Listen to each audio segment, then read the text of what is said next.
Power doesn't care about your story. It doesn't care if you bled for it, killed for it, or burned the world to ash just to hold it in your fist. King Veron Duskbane learned that truth the hard way in the Ashen Valley, choking on poison while his own generals left him to rot like a dog. But here's the thing about alphas who refuse to die. Sometimes salvation comes from the last place you'd ever look, wearing a face that'll either save your empire or tear it down to the roots. Stick around till the end of this one, because what happens when an unkillable king meets a woman who doesn't fear him? Drop a like and comment your city below. Let me know where my tribe is watching from. Trust me, you're going to want to see how this unfolds. The black marble floor of the war chamber ran slick with blood, though none of it belonged to Veron Duskbane yet. He stood at the obsidian table where maps of conquered territories spread like trophies, his gauntleted fist pressed against the northern border where 3 kingdoms had bent their knees in the span of a single winter. Outside the arched windows, Nightfall's citadel stretched across the capital like a scar of stone and iron, its towers piercing the perpetual gray sky that hung over the Crimson Empire. General Thrace entered without knocking, his armor still splattered with mud from the eastern front. The man walked like he carried the weight of 100 battles, which he did, and his weathered face showed every single one. "You wanted a report, my lord." Thrace's voice came out flat, careful. The kind of careful men used when delivering bad news to someone who'd crush throats for less. Veron didn't turn from the window. His reflection in the dark glass showed a man built for violence. Broad shoulders, a jaw cut from granite, eyes the color of cold steel. Scars mapped his neck and hands, each one a story he'd never bothered to tell because the ending was always the same. He won. They died. The rebellion in Ashmark Province. Veron's voice could have carved stone. "Is it handled?" Thrace shifted his weight. "Mostly, my lord. We burned their supply lines, scattered their forces across the Thornwood, but their leader escaped into the Ashen Valley. A woman. They call her the Ember Witch." A woman. Veron finally turned, and the general actually took a step back. "Let me guess. She's rallying the villages, promising them freedom from the tyrant king, feeding them fairy tales about resistance." The general nodded. "The valley clans are protecting her. We'd need to march through hostile terrain, risk ambush in every... Then we march." Veron moved toward the table, his boots echoing against marble.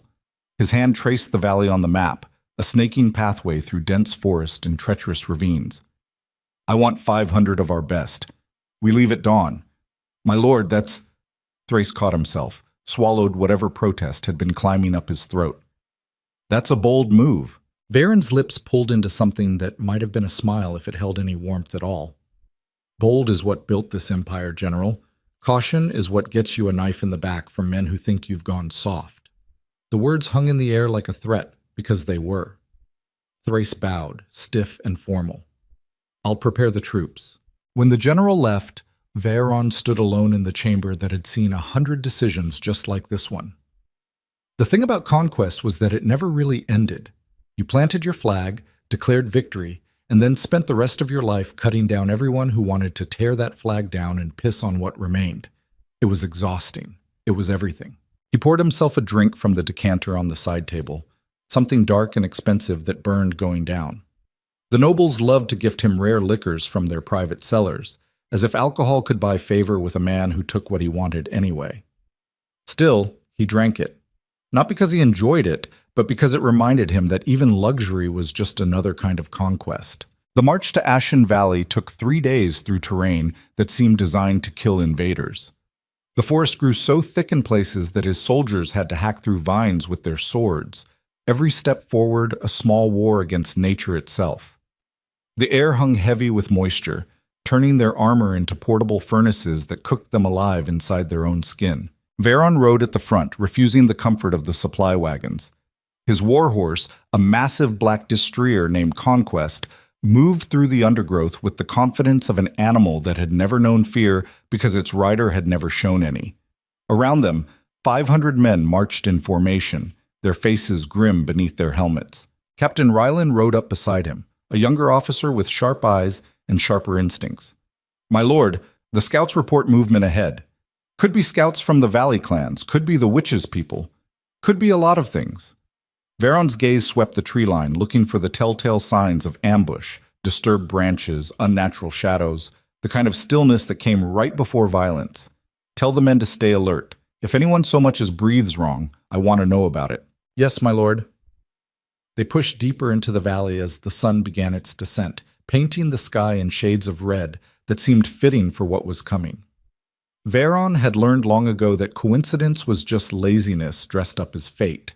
If the rebellion had fled to this particular valley, it wasn't random. They knew the terrain.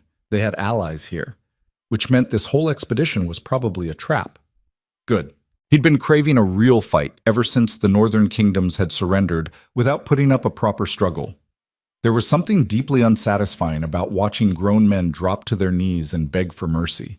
It made victory feel hollow, like eating a meal that looked impressive but tasted like ash. The attack came as the light failed, swift and brutal as a winter storm. Arrows screamed out of the darkening forest, punching through armor and flesh with wet thunking sounds that Varon had heard 1,000 times before. His men scattered for cover, training taking over as they raised shields and returned fire toward enemies they couldn't see. Ambush! Ryland's voice cut through the chaos. Form defensive positions! But Varon was already moving. He swung down from Conquest, drew the massive greatsword strapped to his back, and charged toward the tree line where the arrows originated. Behind him, he heard his soldiers shouting, trying to coordinate a response, but he wasn't interested in coordination. He wanted blood. The first attacker came at him from the shadows, a man with a crude spear and desperation in his eyes. Varon's sword took his head clean off, the body collapsing in a spray of crimson that painted the ferns. Two more rushed him from the sides, thinking numbers would matter against a man who'd carved through armies. They were wrong. He moved like violence itself, his blade singing through the air in arcs that turned men into corpses. These weren't soldiers. They were farmers and hunters who'd picked up weapons because some witch had convinced them they could fight an empire. Noble, maybe. Brave, definitely. Stupid, absolutely. Varon cut through them like wheat, his armor absorbing blows that would have killed lesser men, his strength never faltering even as bodies piled up around his boots. This was what he was built for. This was what he was good at. The throne, the politics, the endless diplomatic games, those were just theater. This was real. Something hit him from behind, not an arrow, not a blade, something else. Fire exploded across his back, so intense that it punched through his armor like paper, and suddenly he couldn't breathe, couldn't think. The world tilted sideways, and he realized with distant surprise that he was on his knees, his sword fallen somewhere in the blood-soaked dirt. Poison. The word came to him through a haze of agony. He'd been poisoned. Not stabbed, not shot, poisoned. Some kind of dart or needle laced with something that was currently turning his insides into liquid fire. Around him, the battle continued. His men were fighting, dying, screaming commands that sounded like they were coming from underwater. Varon tried to stand, but his legs wouldn't obey. His vision blurred, doubled, went dark at the edges. The Alpha King, brought down by something he couldn't see or fight, he heard footsteps approaching, slow, deliberate. Someone walking through the carnage with the kind of calm that came from knowing they'd already won. Varon Duskbane. The voice was female, rough around the edges like someone who'd spent too much time breathing smoke. The mighty conqueror, on his knees in the mud. How's it feel? He tried to look up to see who was speaking, but his neck wouldn't cooperate. All he could make out was a silhouette against the burning red sky. A woman, tall and lean, with something wild in the way she stood. The Ember Witch, he managed to rasp out. His throat felt like he'd swallowed broken glass. Come to gloat. She laughed, but there was no joy in it. Gloat? No. I came to watch you die, actually. Figured after everything you've taken from these people, they deserve to see it happen. The poison was spreading now, moving through his bloodstream like acid, shutting down his body piece by piece. Varon had always assumed he'd die in battle, sword in hand, taking as many enemies with him as possible. This was worse. This was humiliating. Your empire dies with you, the witch continued. Without their Alpha King, your generals will tear each other apart fighting for the throne. The conquered kingdoms will rise up. Everything you built will collapse into dust, and I'll make sure the last thing you see is my face, so you die knowing exactly who beat you." She was probably right. Veron had held the empire together through sheer force of will and violence. Without him, it would fracture, civil war, chaos. Everything he'd sacrificed for, bled for, killed for, gone. He waited for fear to come, for regret, for some kind of emotion befitting a dying king. Instead, he felt anger, pure white-hot fury that this nobody, this forest witch with her poison and her ambush, thought she could end him, thought she deserved to end him. His hand scrabbled in the dirt, looking for his sword, for anything he could use to... Another voice cut through the clearing. Female, but different from the witch. Younger, urgent. "Lyra, you can't just let him die." The witch, Lyra, apparently, turned away from Veron. "The hell I can't. Did you see what his soldiers did to Ashmark? To your village?" "I saw. But this isn't justice. It's murder. And if you let him die like this, you're no better than..." Veron stopped listening. The poison had reached his heart now, squeezing it like a fist. Each beat came slower than the last. The world was going dark, not gradually but in chunks, like pieces of reality were being cut away. This was it. This was how the story ended. Then hands grabbed him, small hands, surprisingly strong, rolling him onto his back. Through the haze of dying, he saw a face hovering over his.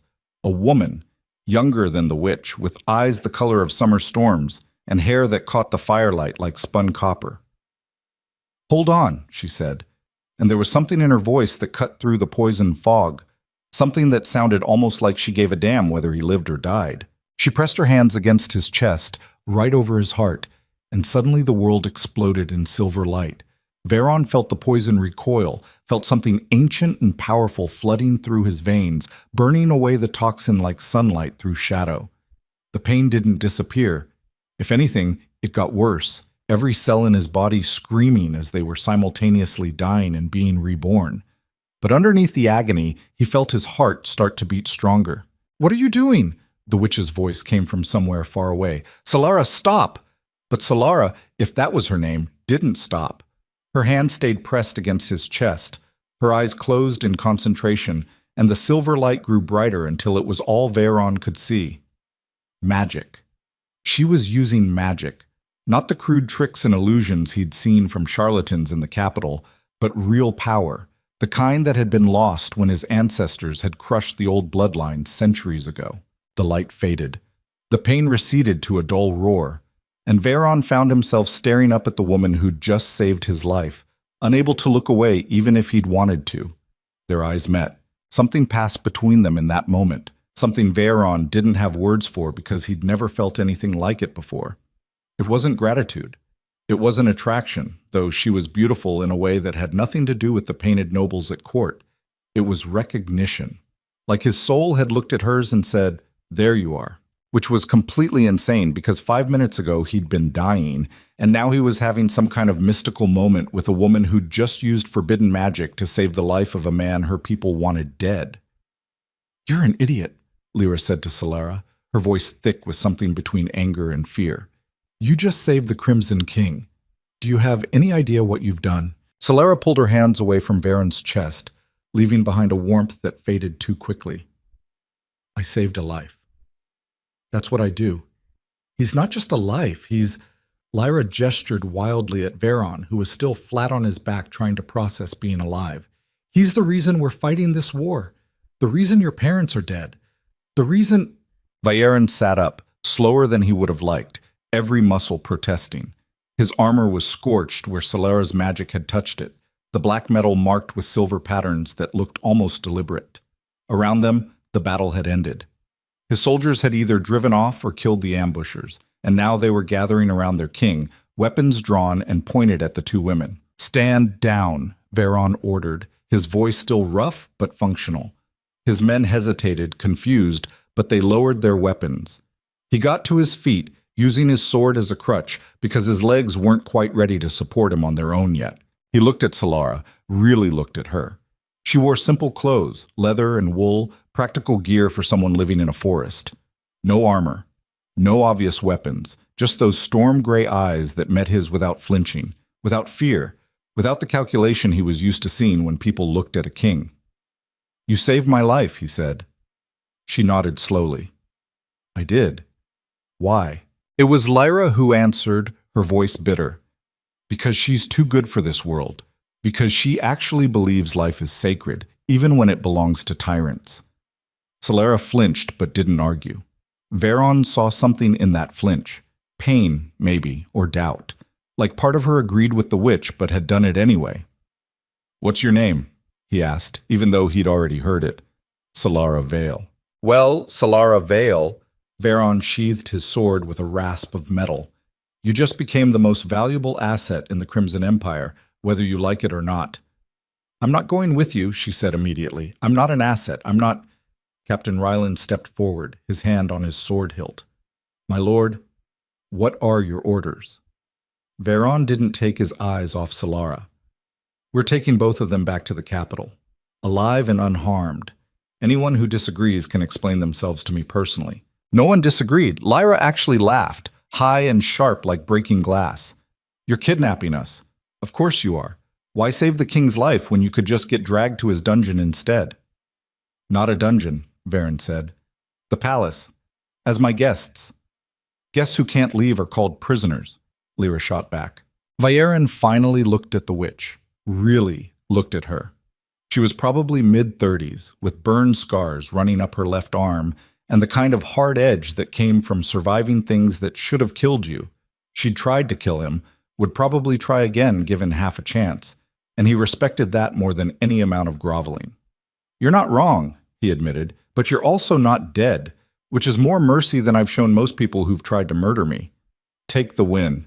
Solara stepped between them, her hands raised in a gesture that was probably meant to be calming, but just drew attention to the fact that her fingers were still glowing faintly with residual magic. "Please, just let us go. I saved your life. Call it even." Vayeron felt something twist in his chest, an unfamiliar sensation that might have been guilt if he'd allowed himself to feel such things. She'd saved him. She'd used power that could have gotten her burned alive in half the kingdoms on the continent, power that his own ancestors had spent generations trying to eradicate, and she'd used it to pull him back from death. And now he was going to drag her to his palace like spoils of war. "I can't do that," he said, and hated how it sounded. Because she was right. Because calling it even would have been the decent thing to do. But decency had never built an empire. "Why not?" she demanded. "Because if I let you go, you disappear into these woods and I never see you again. And I need to understand what you are. What you can do." His jaw tightened. "That magic you used, it's been dead for 200 years. Where did you learn it?" "I didn't learn it." She wrapped her arms around herself, suddenly looking younger and more vulnerable. "I was born with it." Silence fell over the clearing, broken only by the crackle of fires still burning from the battle.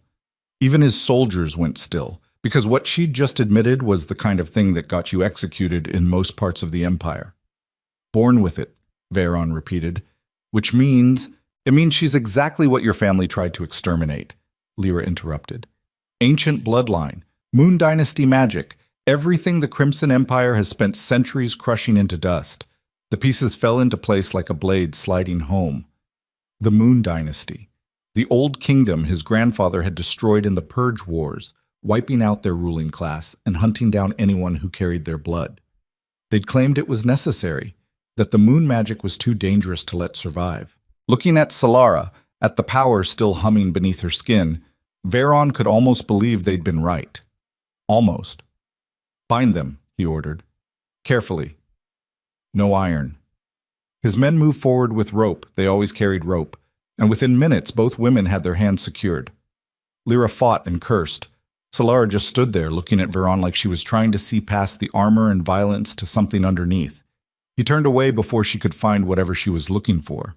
The march back to the capital took twice as long with prisoners and wounded, the forest fighting them every step of the way like it knew they didn't belong. Veron rode at the front again, hyper-aware of Solara on the horse behind him, her bound hands gripping the saddle, her presence like a brand against his back. She didn't speak, didn't beg or plead or try to bargain, just rode in silence while Lyra muttered threats and promises of revenge to anyone who'd listen. On the second night, they made camp in a clearing where his men could set proper watches. Veron ordered a tent erected for the prisoners, not comfortable, but better than leaving them tied to trees.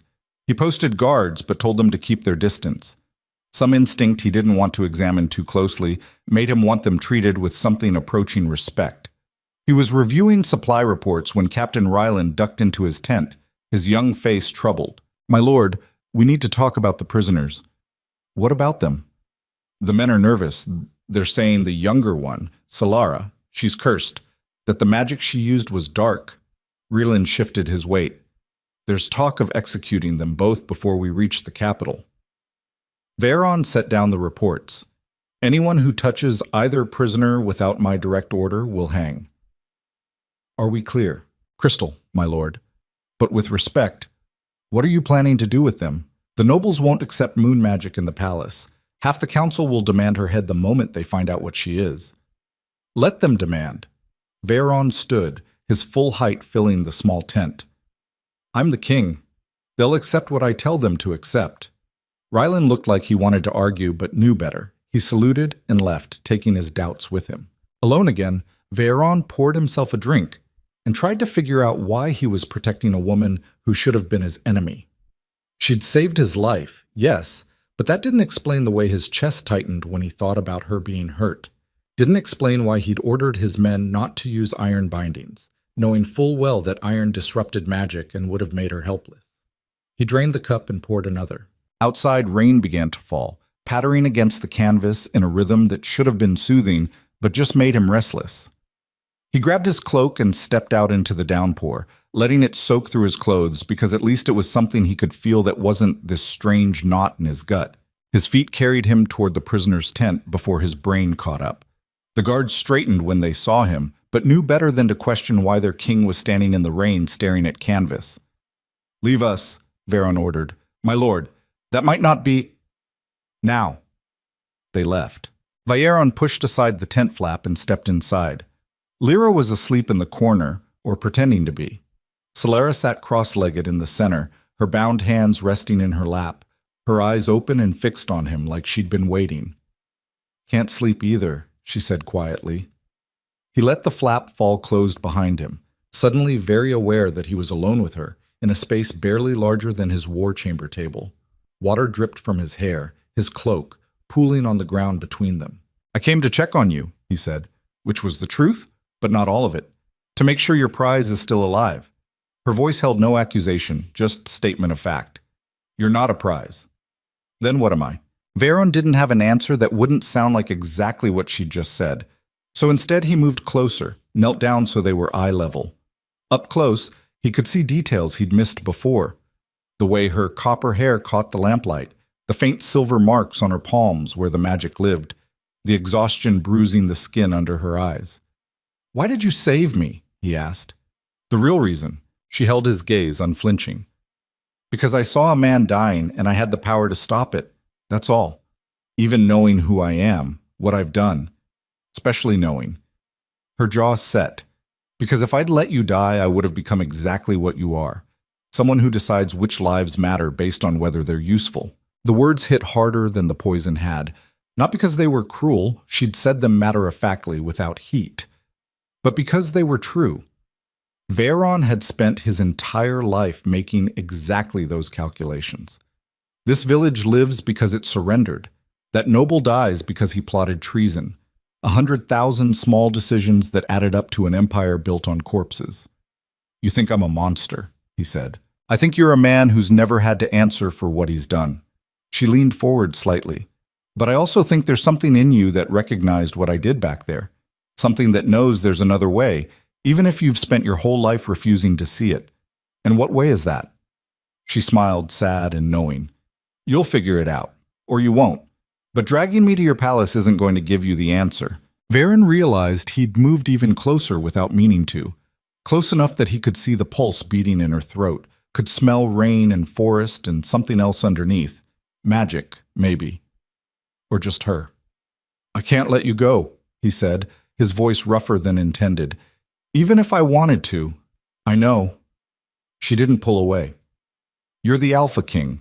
You take what you want and damn the consequences. That's not—" He stopped because she was right. Again. And because he was suddenly very conscious of how thin the space between them had become, how easy it would be to close it entirely. Instead, he pulled back, stood up, put distance between them before he did something stupid. "Get some rest," he managed. "We reach the capital tomorrow." He left the tent before she could respond, before he could do something that would prove every accusation she'd made about him.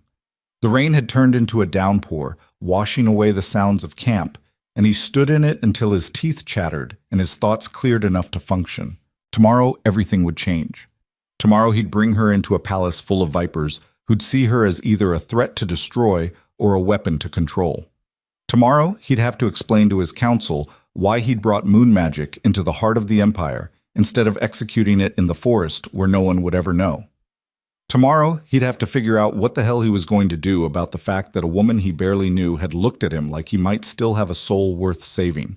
But tonight, standing in the rain with his empire sleeping around him, Veron Duskbane let himself admit the truth he'd been fighting since the moment her hands had touched his chest.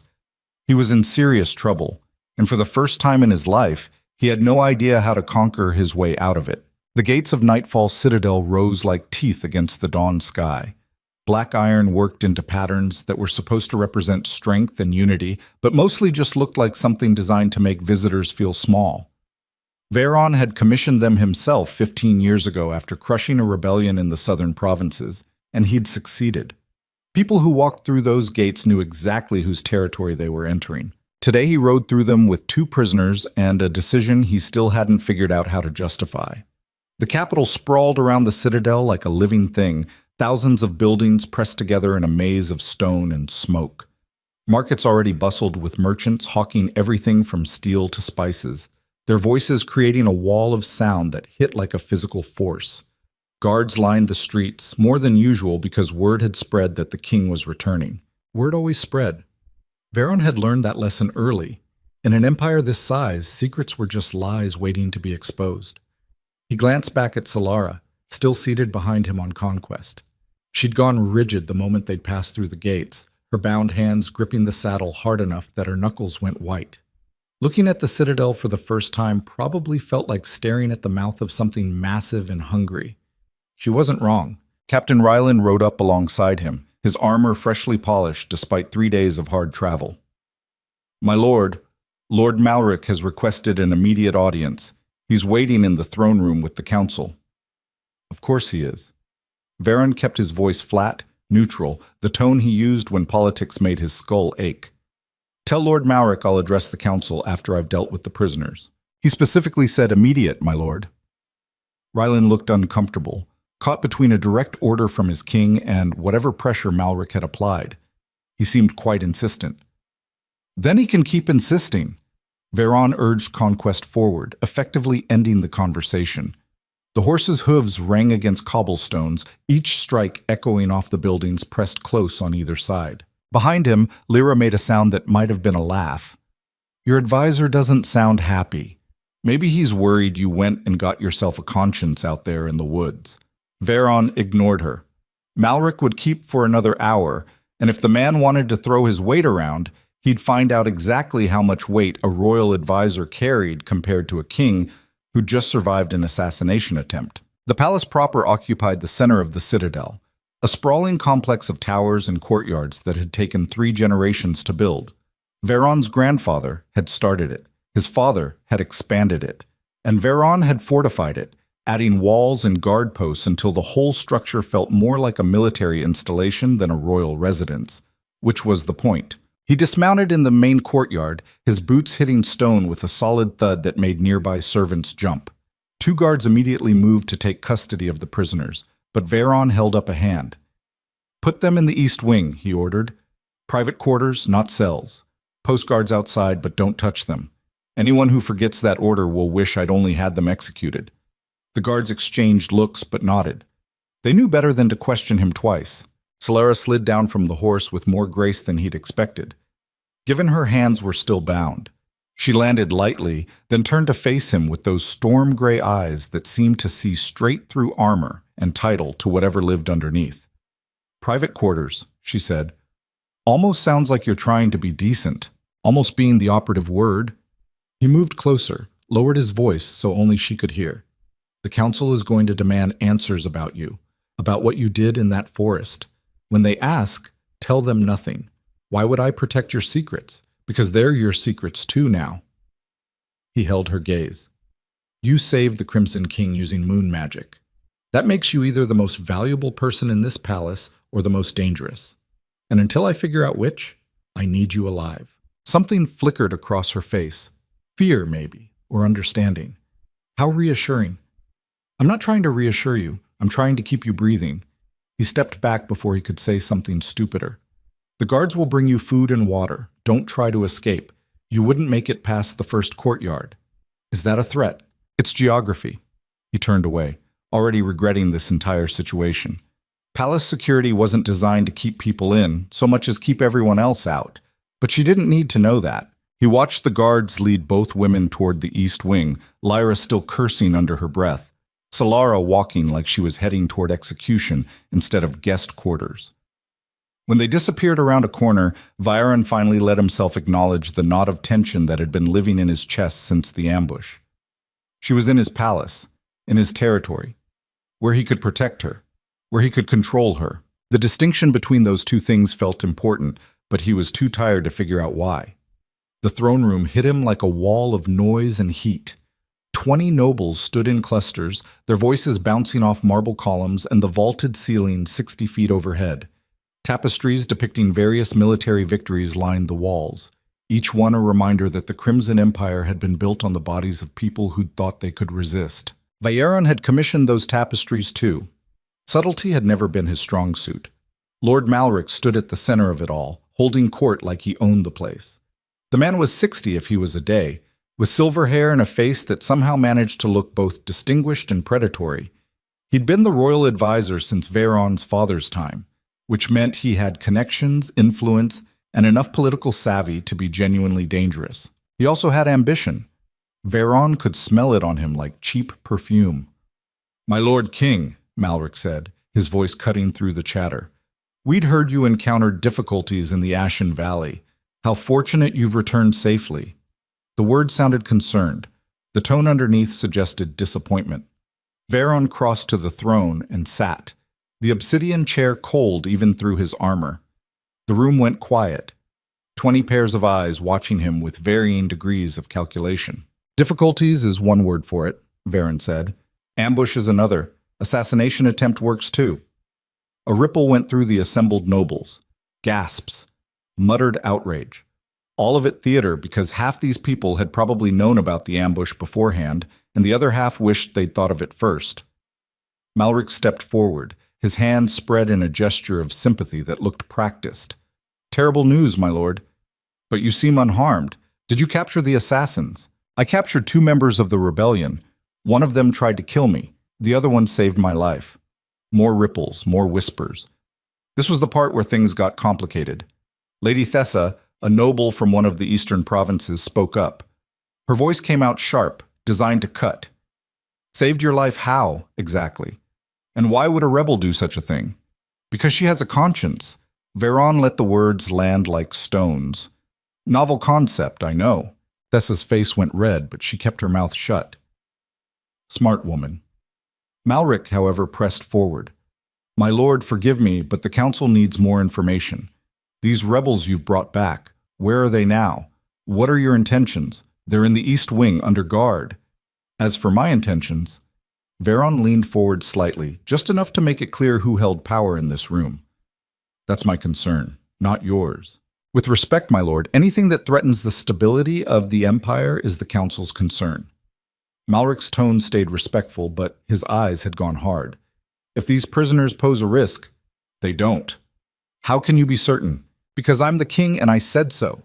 Veyron stood, done with this conversation before it could turn into an interrogation. "You want to know what happened in the Ashen Valley?" "Fine. I was ambushed by rebels using poisoned weapons. One of them, a woman named Solara Vale, used ancient magic to purge the toxin from my body. She saved my life at great risk to herself. And now she's here, under my protection, until I decide what to do with her." The throne room erupted, nobles shouting over each other, demanding explanations, calling for the woman's execution. Ancient magic meant moon magic, and moon magic meant the bloodlines that Veyron's ancestors had supposedly eradicated. Malric raised his voice above the chaos. "My lord, you cannot seriously intend to harbor someone with Moon Dynasty blood. The laws are clear. The Purge Accords, specifically. The Purge Accords were written by my grandfather to justify a genocide." Veyron's voice cut through the room like a blade. "And I'm the current king, which means I decide which laws matter and which ones are just old men's paranoia written down." Silence fell, heavy and shocked. Lord Terran, a military commander with more scars than sense, found his voice first. "My lord, the Moon Dynasties nearly destroyed the Empire. Their magic was powerful." Veyron finished the sentence. "Dangerous. Everything we've spent 200 years pretending didn't exist. And yet one of their descendants just saved my life using that same magic. Makes you wonder what else we've been wrong about." He let that sit for a moment, watched understanding dawn on faces that had never questioned the official history. "You're saying the purge was a mistake," Malric said slowly. "That your grandfather, your father, the foundation of this empire, all of it was built on a lie. I'm saying I don't know."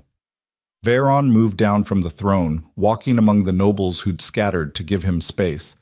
"But I'm going to find out, and until I do, Solara Vale stays alive and unharmed. Anyone who has a problem with that can bring it to me directly."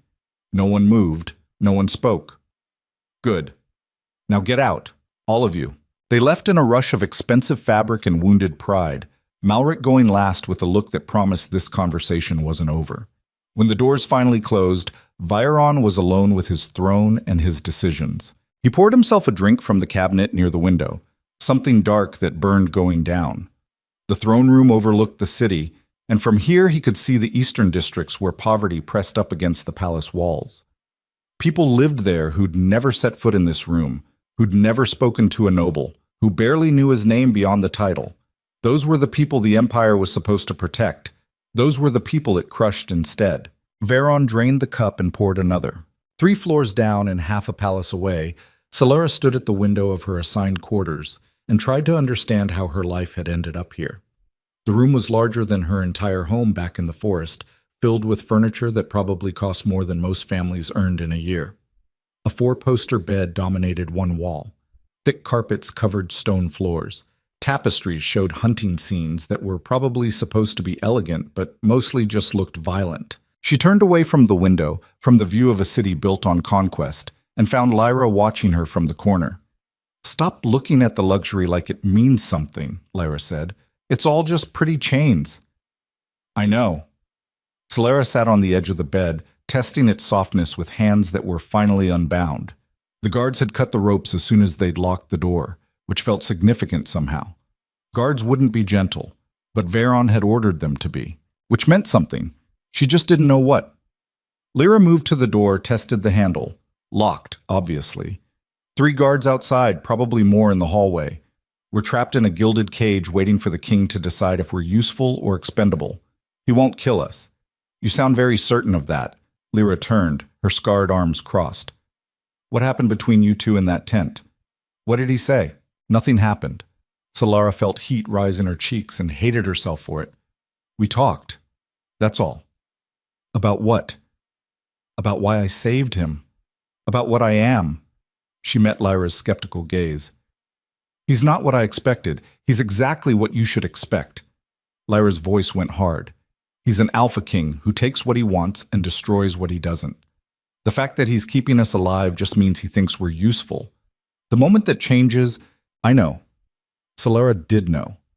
Had known since the moment Veyron had announced he was taking them to the palace. But something in the way he'd looked at her, something in his voice when he'd ordered her kept safe, it didn't fit the monster everyone said he was, which probably just meant he was good at manipulation. The door opened without warning, making both women jump. A servant entered carrying a tray of food, bread, cheese, roasted meat, fruit that looked too perfect to be real. She set it on the table and left without speaking, eyes down like she'd been trained not to see things. When the door locked again, Lyra laughed bitterly. See? Useful. He's feeding his assets. Solara ignored her and moved to the food. She was hungry enough that even prison food would have looked good, and this wasn't prison food. This was the kind of meal served to nobility. She picked up a piece of bread and bit into it, tasting honey and butter and something else she couldn't identify. It melted on her tongue, so different from the hard travel rations she'd grown up with that it almost felt obscene. Lyra joined her at the table, taking food despite her protests. They ate in silence, two women trapped in a palace neither of them wanted to be in, waiting for a king to decide their fate. Solara thought about the way Veron had looked at her in the tent, rain dripping from his hair, something raw and unguarded in his eyes, like he'd been seeing her for the first time, or maybe seeing himself. She thought about the magic that had flowed between them when she'd saved his life, how it had felt different from any healing she'd done before. Stronger, more complete, like their souls had touched for just a moment before reality crashed back in.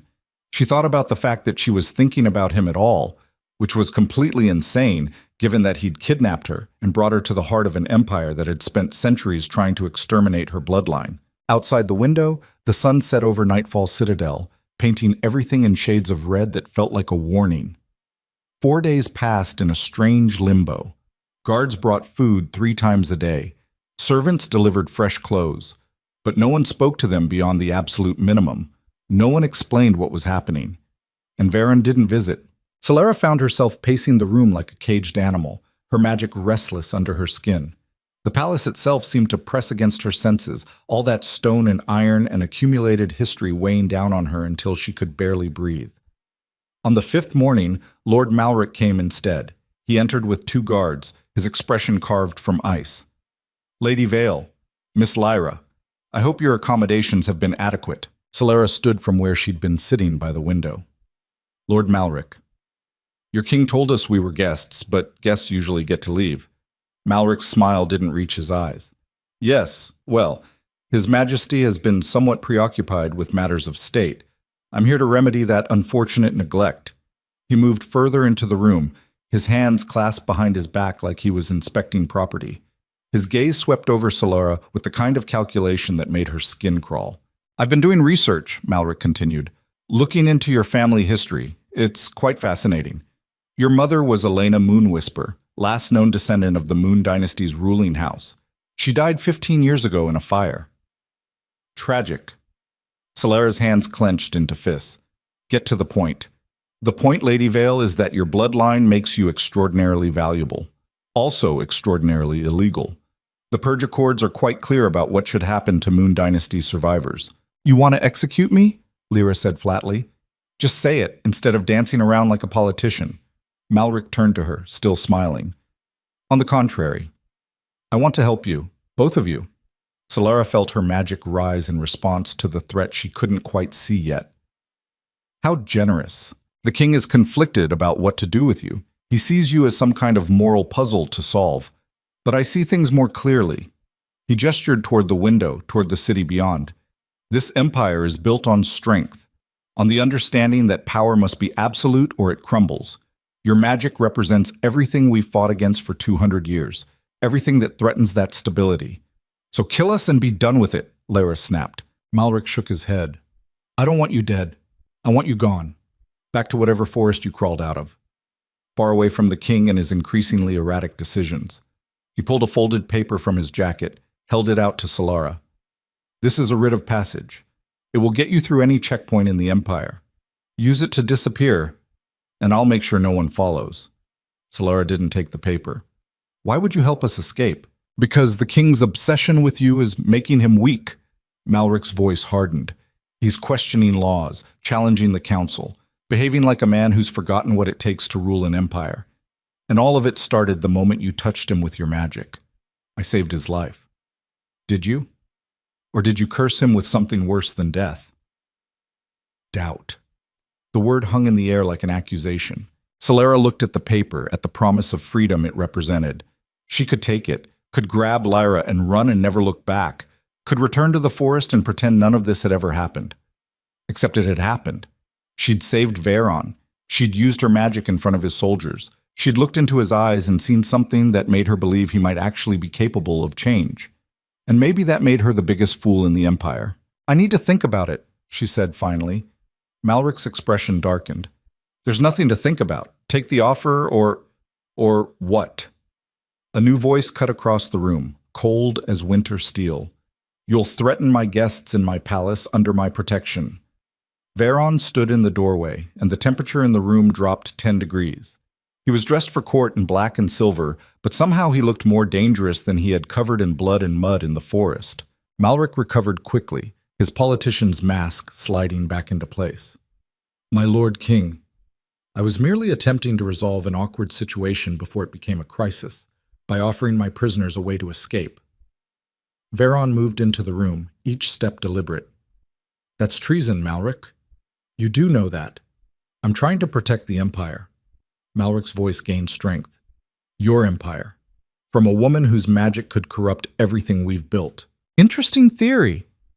Veron stopped in front of Solara, his eyes searching her face. Did you take his offer? No. The word came out automatically before she could think about whether it was smart or suicidal. Why not? Because running would have made me guilty of something I didn't do. She held his gaze. And because I don't trust men who make offers they claim are generous when they're really just scared. Veron's lips twitched in what might have been the ghost of a smile. Smart woman.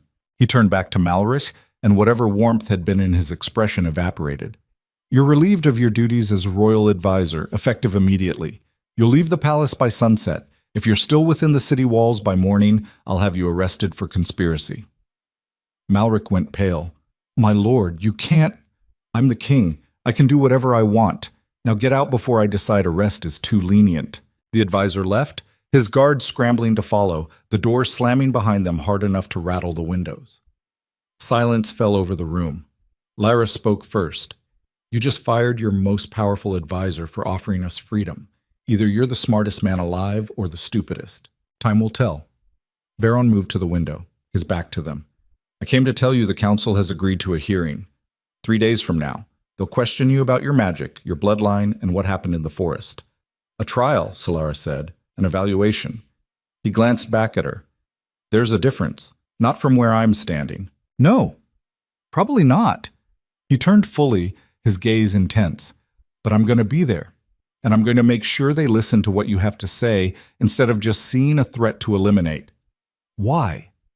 The question burst out of her before she could stop it. Why are you doing this? You barely know me. Because you saved my life when you had every reason to let me die. His voice went rough. Because you looked at me like I was still human instead of just a crown and a sword. And because if the empire I built can't make room for someone like you, then maybe it deserves to fall. The words hit her like a physical force. Behind her, she heard Lyra's sharp intake of breath. Veron crossed the space between them, stopping close enough that she could see the flecks of darker gray in his eyes. 3 days. Use them to prepare. The council will try to break you. They'll ask questions designed to make you sound dangerous. Don't let them. What should I say? The truth. He reached out like he was going to touch her face, then seemed to remember himself and dropped his hand. Just tell them what you told me, that you saved a life because it was the right thing to do. And if they don't believe that's enough, then I'll make them believe. His jaw set. I've conquered kingdoms. I can handle a council of scared nobles. Solara felt something shift in her chest, some barrier she'd been holding onto cracking just enough to let light through. You're really going to fight for me. I already fired my oldest advisor for you. Might as well commit fully to the insanity. This time his smile was real, small and crooked and completely unexpected. He left before she could respond, the door closing softly behind him. Lyra let out a shaky breath. That man is either going to save us or get us all killed. Solara touched her chest where Veron's gaze had lingered, where she could still feel the echo of magic that had passed between them in the forest. Maybe both. The 3 days passed like years. Solara spent them pacing, practicing what she'd say, trying to find words that would make the council understand without making them more afraid. Lyra helped in her own way, playing devil's advocate, asking the kinds of brutal questions the nobles would definitely ask. On the 3rd morning, guards came to escort them to the council chamber. The room was smaller than the throne room, but somehow more intimidating. 20 council members sat in a semicircle, their faces carved from stone.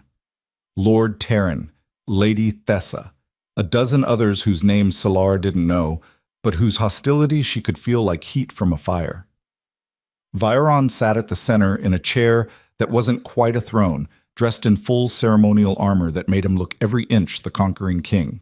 But when his eyes met hers across the chamber, something in them softened. "Solara Vale," Lady Thessa began, her voice sharp as glass. "You stand before this council to answer for crimes against the Empire. Do you understand the charges?" "I understand you're scared." Solara kept her voice steady. "I understand my existence challenges everything you've been taught, but I'm not here to threaten anyone. You possess Moon Dynasty magic." Lord Terran leaned forward. "Magic that was declared illegal 200 years ago because of its potential for destruction. How is that not a threat?" "Because I use it to heal, not destroy." Solara gestured to Veyron. "I used it to save your king's life. If my magic was so dangerous, why would I do that? Perhaps to gain his favor." Lady Thessa's eyes narrowed. "To insert yourself into a position of power, to corrupt him with your influence." "That's absurd," Veyron said, his voice cutting across the chamber. "She was in the forest when I found her. She had no way of knowing I'd be there. No way of planning any of this." "Unless the ambush itself was planned," Lord Terran countered. "Unless this was all an elaborate setup to get close to you, my lord." The accusation hung in the air, poisonous. Solara felt her magic respond to the threat, silver light flickering at her fingertips before she forced it down. "You think I orchestrated my own people trying to kill me? That I somehow convinced Lyra to turn against everything she believes in just so I could save a king I've never met?" "We think you're dangerous," Thessa said flatly. "We think your bloodline represents everything this empire has fought against, and we think the king's judgment is compromised by whatever you did to him in that forest." "I didn't do anything to him." Solara's voice rose. "I saved his life, that's all. Using forbidden magic." Terran stood. "Magic that your ancestors used to wage war against this empire's founders. Magic that nearly destroyed civilization itself. That's propaganda." Solara stepped forward, ignoring the guards who moved to intercept. "My ancestors didn't wage war. Your ancestors waged genocide. They hunted down everyone with moon magic and called it justice, when it was just fear dressed up as policy." The chamber erupted, nobles shouting, guards moving forward, chaos spreading like wildfire. "Enough." Veyron's voice didn't get louder, but it cut through the noise like a blade. Everyone froze. He stood, his armor catching the light, and suddenly the room felt smaller with him in it. "Solara Vale is under my protection. Anyone who wants to challenge that can do it with steel instead of words." He looked around the chamber, meeting every eye. "I've listened to your concerns. I've heard your fears. And I'm telling you that this woman saved my life at great personal risk. That makes her an ally, not an enemy." "My lord," Thessa said carefully, "we're not questioning your gratitude. We're questioning whether gratitude should override 2 centuries of law. Laws can be changed." Veyron moved down from his chair, walking among the council members. "My grandfather wrote the Purge Accords because he was afraid of power he couldn't control. But I'm not my grandfather, and I'm not afraid of Solara Vale." He stopped directly in front of Solara, turning to face the council with her at his back. "She's going to stay in the palace as my personal healer. She's going to teach me about moon magic so I can understand what we've been destroying all these years. And anyone who has a problem with that can take it up with me directly." The silence that followed felt like the moment before a storm breaks. Lord Malric chose that moment to re-enter the chamber, flanked by a dozen armed men. His face was calm, but his eyes burned with something dark and certain. "I'm afraid I can't allow that, my Lord King," Malric said quietly. Veyron's hand went to his sword. "You were ordered to leave the capital." "I was. Until I discovered something that changes everything." Malric pulled out a scroll, aged and brittle. "This is from the Imperial Archives, a genealogical record from the final days of the Moon Dynasty." No one moved. "Solara Vale isn't just a descendant of the Moon bloodline," Malric's voice carried across the chamber. "She's the rightful heir to the lunar throne, the last living queen of a dynasty that ruled these lands for 1,000 years before the Crimson Empire existed." The words detonated like a bomb. Solara felt the floor tilt underneath her. "That's not possible. My mother never said—" "Your mother hid you, kept you safe." Malric smiled, and it was the most terrifying thing Solara had ever seen. "But bloodline doesn't lie. And according to the old laws, the laws that predate even the Purge Accords, you have a legitimate claim to the throne Veyron Duskbane currently occupies. Varen's expression went cold as winter stone. That's treason. That's truth. Malric looked around the chamber. The question is what we do about it. Do we honor the old bloodlines, or do we continue supporting a dynasty built on genocide and conquest? The chamber exploded into chaos. The chamber didn't just erupt into chaos, it detonated. 20 voices shouting over each other, nobles jumping to their feet, guards moving forward with hands on weapons they hadn't drawn yet, but clearly wanted to. Veron stood in the center of it all, watching his empire fracture in real time, and the only thought running through his head was how perfectly Malric had timed this. The old bastard hadn't just found a record. He'd been sitting on it, waiting for exactly the right moment to detonate it like a bomb in the middle of a powder magazine. Silence. Veron's voice didn't get louder, but something in it made every person in the room go still. The kind of still that came right before violence, when men realized they were standing too close to something that could kill them. Malric met his gaze without flinching, which took either massive courage or massive stupidity. My Lord King, I understand this is difficult to hear. You understand nothing. Veron moved toward him, each step deliberate. You walked into my council chamber with armed men after I ordered you out of the capital.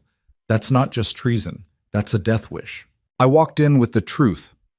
Malric held up the scroll like a shield, a truth that changes everything about who has the right to sit on that throne. The right. Veron stopped 3 feet away, close enough that Malric's guards tensed. I took this throne with steel and blood. I held it the same way. Rights don't mean a damn thing compared to power, and you know it, perhaps. But legitimacy matters. Malric's voice carried across the chamber, pitched for the nobles listening. The people need to believe their ruler has the authority to rule, and when they discover the true heir to the ancient throne has been living in exile while a usurper's grandson. Choose your next words very carefully. Veron's hand went to his sword hilt, because they might be your last.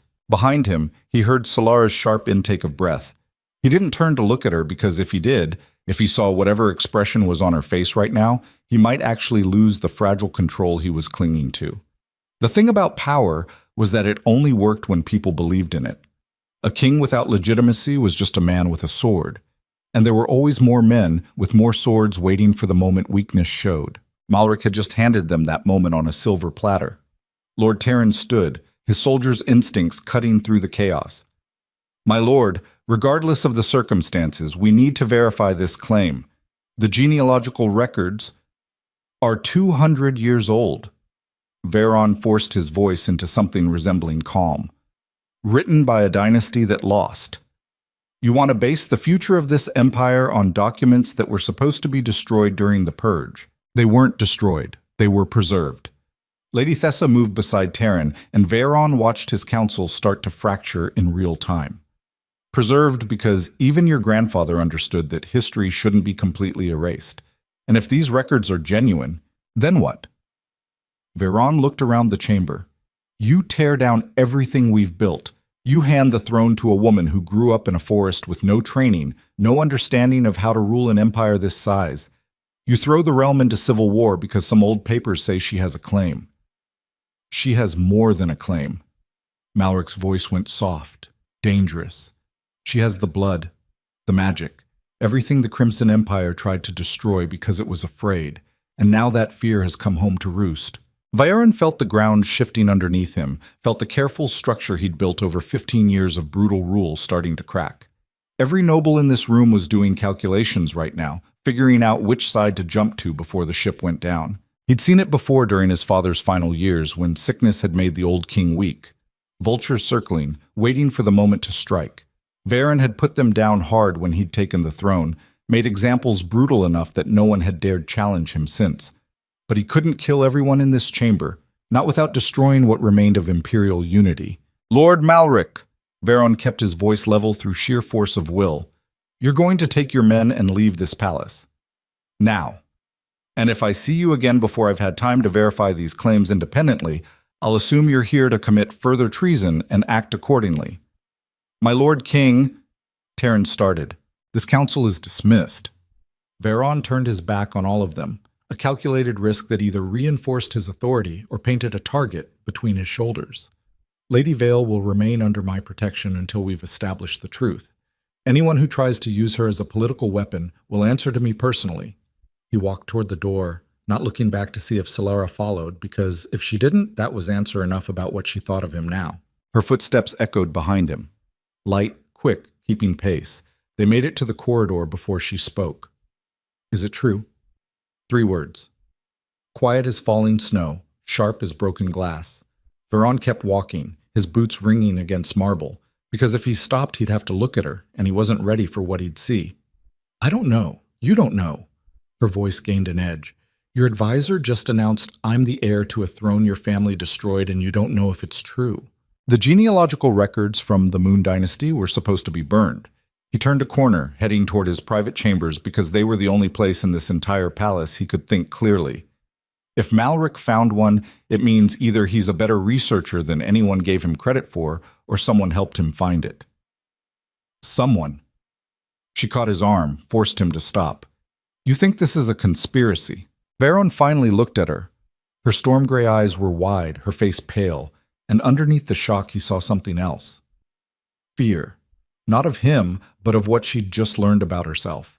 I think Malric is smart enough to know that nothing destabilizes an empire faster than a succession crisis.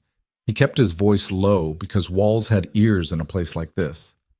I think he's been waiting for an opportunity to undermine my authority, and I think you just became the perfect weapon to do it. I'm not a weapon. Everyone's a weapon if you know how to use them. The words came out harsher than he'd intended. He softened his tone, tried again. That's not... I didn't mean... I know what you meant. She pulled her arm free. You meant that I'm a threat now, not because of what I can do, but because of what I am, and you're trying to figure out if I'm worth protecting anymore. The accusation hit harder than it should have because part of it was true. Veron had spent the last 5 days defending her to his council, fighting for her right to exist in a palace that wanted her dead. He'd fired his oldest advisor. He'd threatened nobles. He'd put his authority on the line for a woman he barely knew. And now he was learning she might actually have a legitimate claim to everything he'd spent his life building. The smart play would be to eliminate the threat. Quietly. Efficiently. Make it look like an accident or an escape attempt gone wrong. It's what his father would have done. What his grandfather had done dozens of times to anyone who challenged Duskbane authority. But Veron had looked into those storm gray eyes and felt something shift in his chest. Some fundamental change that made the smart play feel like cutting off his own arm. I'm not going to hurt you, he said finally. Whatever else happens. Whatever the truth is about your bloodline, I gave you my protection, and that still stands. Even if it costs you the throne. Even then. The words hung between them, impossible and binding. Solara's expression softened, some of the fear draining away to be replaced by something that looked dangerously close to trust. You really mean that? I really do. Which makes me either the best king this empire has ever had or the stupidest. Probably both. She almost smiled. Then her face went serious again.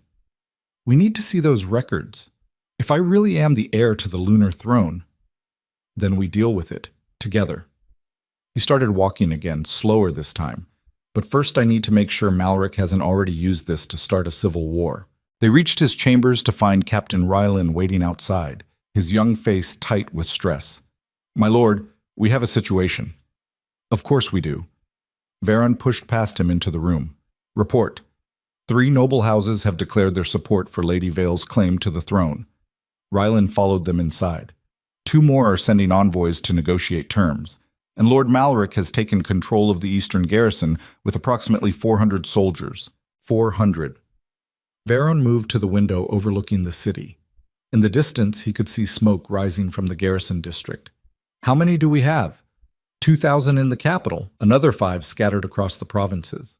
But my lord, Rylan hesitated.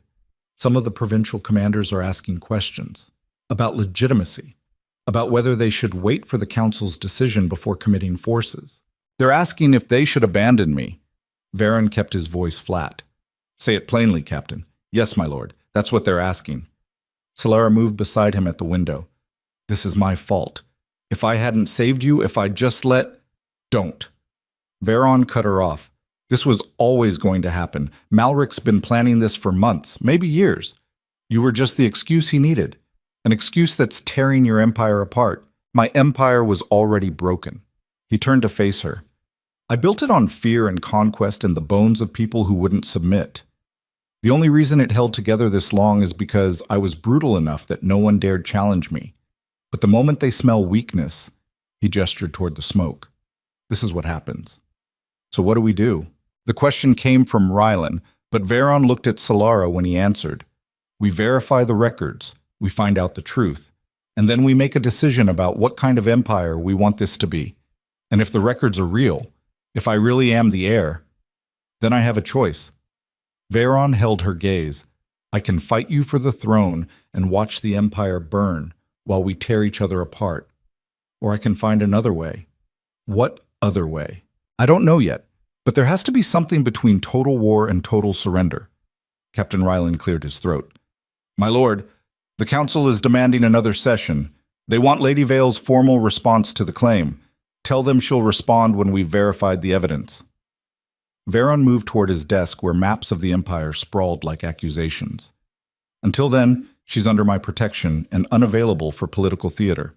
They won't accept that, my lord. They'll accept what I tell them to accept. He started marking positions on the map, loyal garrisons, questionable ones, known Malric supporters, or they'll join Malric's rebellion and we'll settle this with steel instead of words. Rylan saluted and left, taking his doubts with him. Solara waited until the door closed. You can't fight a civil war over me. I can fight a civil war over anything I choose. It's one of the few perks of being king. Veron marked another garrison, his hand steady despite the rage building in his chest. The question is whether I should. Don't. He looked up. Don't what? Don't go to war because of some outdated sense of honor. She moved closer to the desk. If those records are real, if I really have a claim, then maybe the right thing to do is what? Step aside. Let you take a throne you never wanted. Watch you try to rule an empire with no training, no allies, and half the nobility waiting for you to fail so they can take it for themselves. Better than watching thousands die in a civil war. You don't understand. Veron's control cracked, just for a moment. You step onto that throne without knowing how to hold it, and you'll be dead inside a month.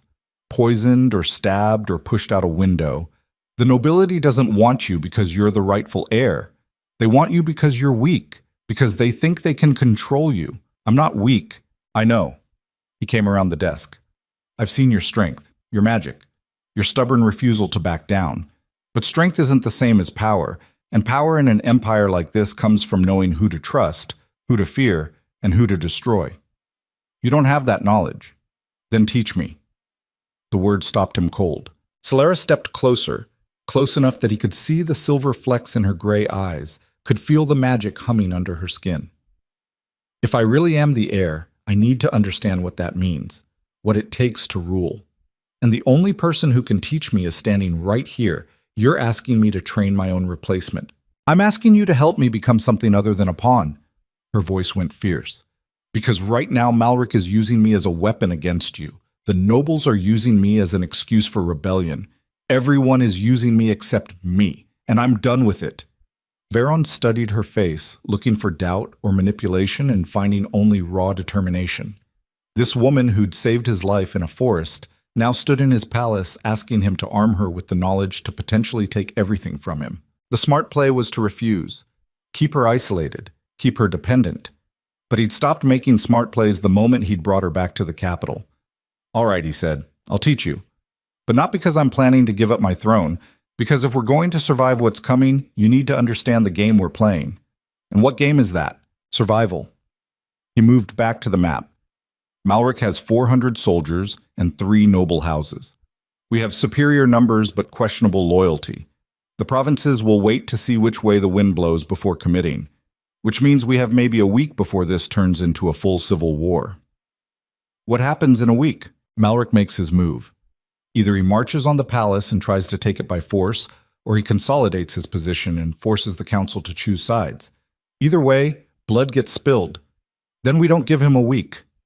Solara came to stand beside him at the map. We go to him first. We demand to see the records. And we do it publicly so everyone knows we're not hiding. That's suicide. Veron kept his eyes on the map because looking at her right now felt dangerous. Malric has you killed the moment you walk into his territory and claims it was self-defense. Not if you're with me." She turned to face him. "An attack on both of us together would be an open declaration of war. Even Malric isn't that bold. You don't know what Malric is capable of." "Then it's time I learned." Her jaw set in that stubborn way he was starting to recognize. Because hiding in this palace, waiting for him to come to us, isn't strategy. It's fear. And if there's one thing I've learned about survival, it's that fear gets you killed faster than anything. Vaeron finally looked at her, really looked at her, and saw something that made his chest tighten. She wasn't the frightened woman from the forest anymore. Wasn't even the defiant prisoner from the East Wing. She'd transformed into something else entirely. Something that reminded him uncomfortably of himself at her age when he'd first claimed the throne. Dangerous. Determined. Willing to risk everything for control. "You're learning faster than I expected," he said. "I had a good teacher." She almost smiled, even if he didn't know he was teaching. The compliment shouldn't have affected him, but it did, warming something in his chest that had been cold for longer than he wanted to admit. "All right, we go to Malric, but on my terms." He started marking the map again, this time plotting routes and positions. "We take a full company of guards. We meet him on neutral ground. And we demand not just the records, but proof they haven't been forged." "You think he forged them?" "I think Malric is smart enough to know that a well-crafted forgery is worth more than the truth if no one can prove it's fake." Vaeron circled the eastern garrison. "But if the records are real, we need to know. Because that changes everything. Everything how? Because if you're really the heir to the lunar throne, then the empire my grandfather built is founded on a lie. And lies collapse the moment enough people stop believing them. Is that what you want? For your empire to collapse?" The question cut deeper than she probably meant it to. Vaeron had spent 15 years building on the foundation his father and grandfather had laid. He'd crushed rebellions, conquered kingdoms, created something that would last beyond his lifetime. Or so he'd thought. Now he was staring at a map of an empire fracturing along fault lines he hadn't even known existed, and the woman who could destroy it all was looking at him like his answer actually mattered. "I want the truth," he said finally. "Whatever that costs. Even your throne. Even that." The words felt like stepping off a cliff. No idea if there was ground below or just empty air. Solara's expression softened. "You really have changed. Or maybe I was always this stupid and just never had a reason to show it." He rolled up the map. "We leave at first light. Get some rest." "Where are you going?" "To talk to people who might still be loyal. Make sure we have support if this goes sideways." He moved toward the door, then stopped. "Solara." "I know." She met his eyes. "Don't trust anyone. Don't leave my chambers. Don't do anything that might give Malric an excuse to move against us. I was going to say thank you. For not running when Malric offered you the chance. For staying, even though staying might get you killed." Her smile was small and sad. "Where would I go? The forest is behind me. The palace wants me dead or on a throne I never asked for. The only safe place left is standing right here. That's not safe either." "I know, but it's real, and right now real is more valuable than safe." She left before he could respond, the door closing softly behind her. Vaeron stood alone in his chambers staring at maps that suddenly looked less like a conquered empire and more like a house of cards waiting for the right wind to blow it all down. The next 12 hours passed in a blur of meetings, threats, and careful negotiations with nobles whose loyalty had always been bought rather than earned. Vaeron called in favors, made promises he wasn't sure he could keep, and reminded people why challenging him directly was a bad idea. By the time dawn broke over Nightfall Citadel, he had commitments from enough houses to match Malric's forces. Not enough to guarantee victory in a civil war, but enough to make the old advisor think twice about direct confrontation. He met Solara in the courtyard as gray light painted everything in shades of ash. She wore riding clothes one of the servants had found for her, practical leather and wool that made her look less like a prisoner and more like someone who belonged here. Captain Rylan had assembled 200 soldiers, all of them hand-picked for loyalty. They formed up in tight ranks, armor gleaming despite the early hour, weapons ready, but not drawn. Ready. Vaeron swung up onto Conquest. "As I'll ever be." Solara mounted the horse beside him with easy grace. "Where are we meeting him?" The old cathedral, abandoned for 50 years but technically neutral ground. He urged his horse forward. If Malric tries anything, at least we'll see it coming.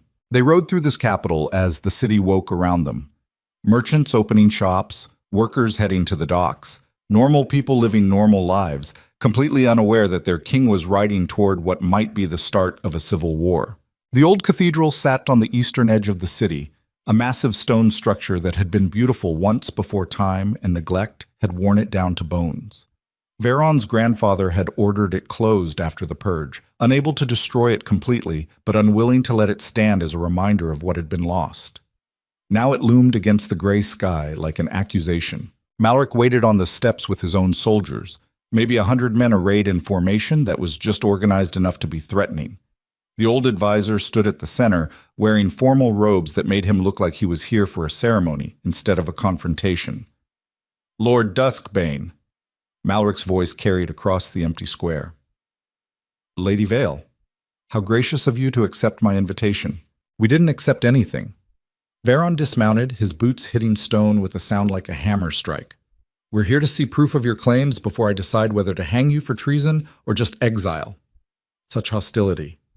Malric descended the steps slowly, deliberately.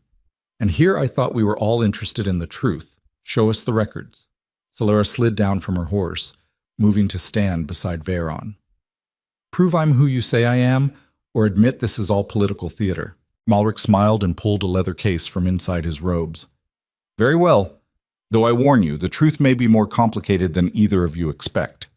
He opened the case and withdrew a scroll, old parchment that crackled when he unrolled it. The genealogy was laid out in careful script, names and dates forming a family tree that stretched back centuries. At the bottom, written in ink that had faded but was still legible, was a name that made Solara's breath catch. Elena Moonwhisper, daughter of the Lunar Throne, last living heir. And beside it, in fresher ink that didn't match the rest of the document, another name. Solara Vale, born to Elena Moonwhisper in exile, true queen of the ancient realm. Veron's eyes fixed on that fresher ink.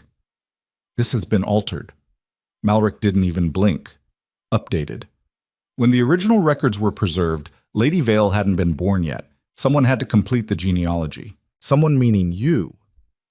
Veron stepped forward.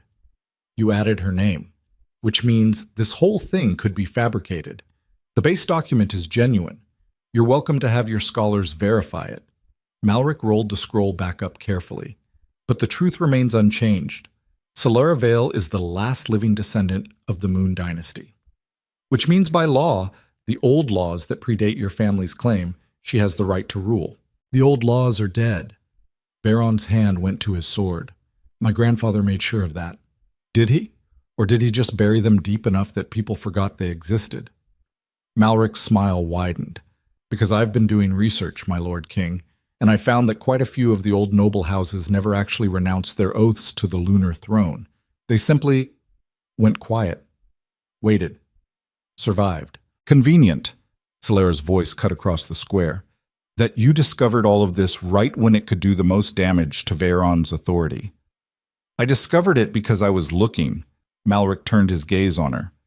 Because unlike the rest of this empire, I remembered that history doesn't disappear just because we stop teaching it. And when I learned what you were, what you represented, I knew it was time for the truth to come home. Veron felt the pieces clicking into place, the full scope of Malric's plan revealing itself like a trap springing open. This wasn't about Solara at all. It was about destabilizing the throne enough that the old houses could reclaim power they'd lost in the purge. Malric had found his weapon and he was using it with surgical precision. You want civil war, Veron said. You want the empire to tear itself apart. I want justice. Malric's voice hardened. Your grandfather committed genocide against the Moon Dynasty. Your father continued the persecution. And you, my Lord King, have spent 15 years building on that foundation of blood. So yes, I want the empire you built to fall, and I want it replaced with something that actually honors the old ways. The old ways were chaos.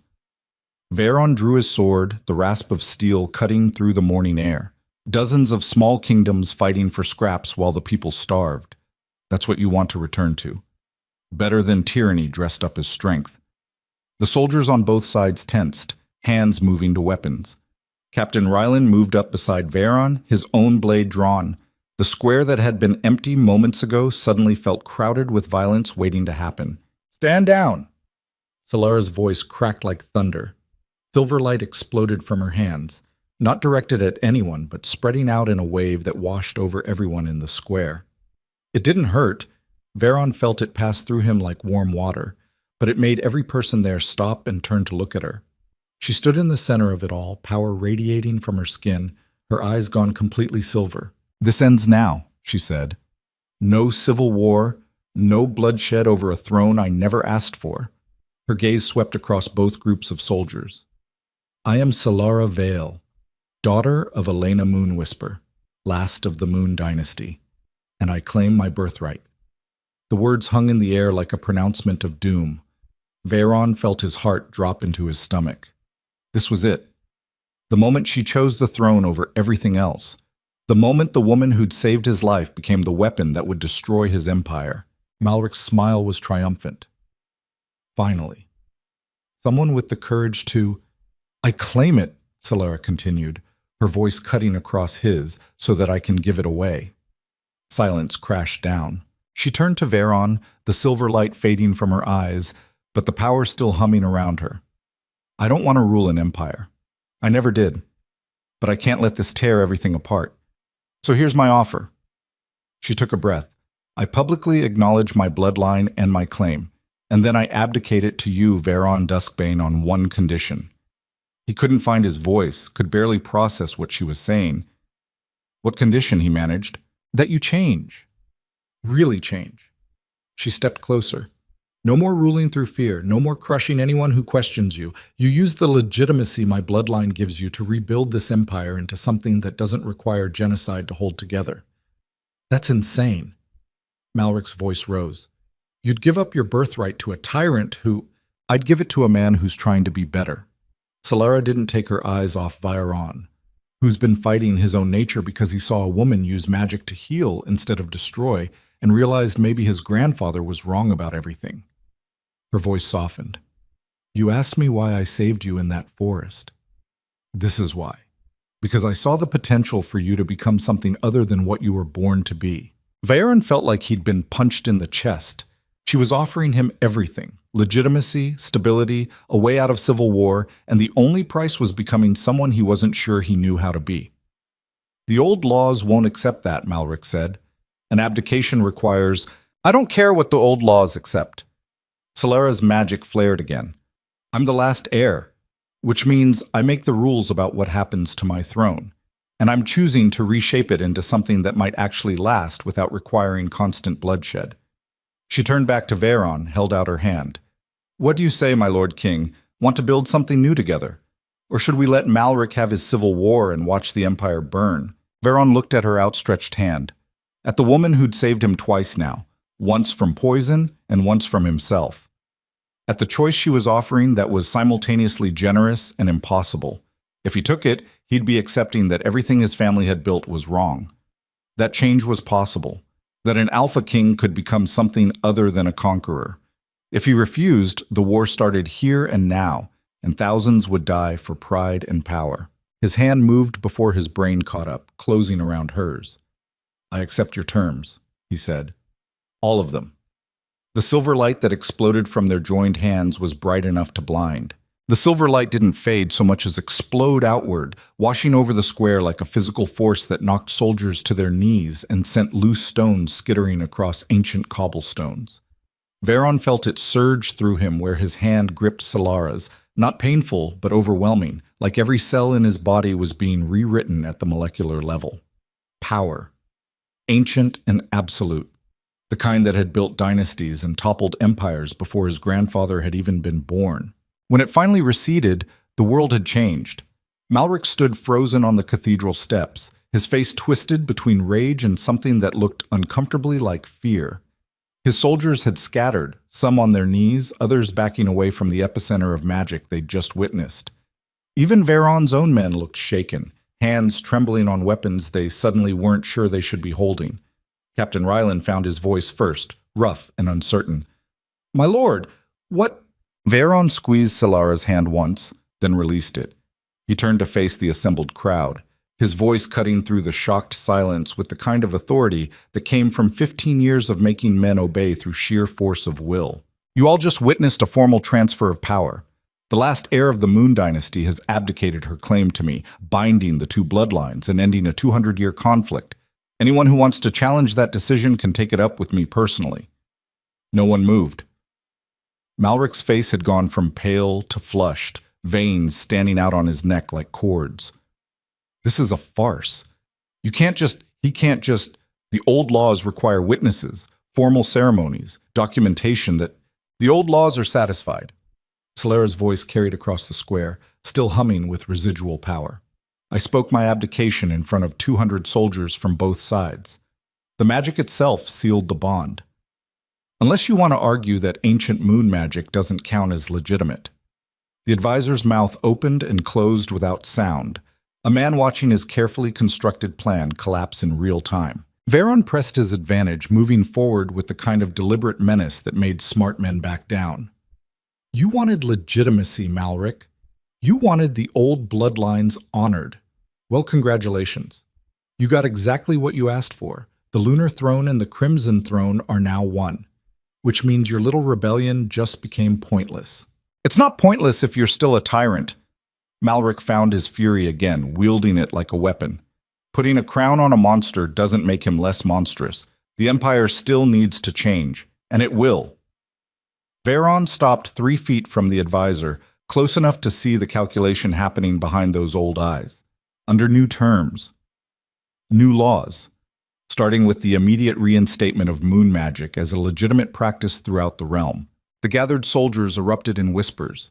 Even Rylan looked shocked. My lord, that's one of Malric's captains started. That's a direct order from your king. Veron didn't raise his voice, but something in it made the man's protest die in his throat. Lady Vale has proven that moon magic can heal as well as harm, that it can save lives instead of taking them. My grandfather was wrong to purge the bloodlines. My father was wrong to continue the persecution. And I'm ending it, now. You can't just overturn 2 centuries of law because a girl saved your life. Malric's voice climbed toward desperation. The council will accept it or find themselves without a king to serve. Veron pulled his sword, the steel ringing clear in the morning air.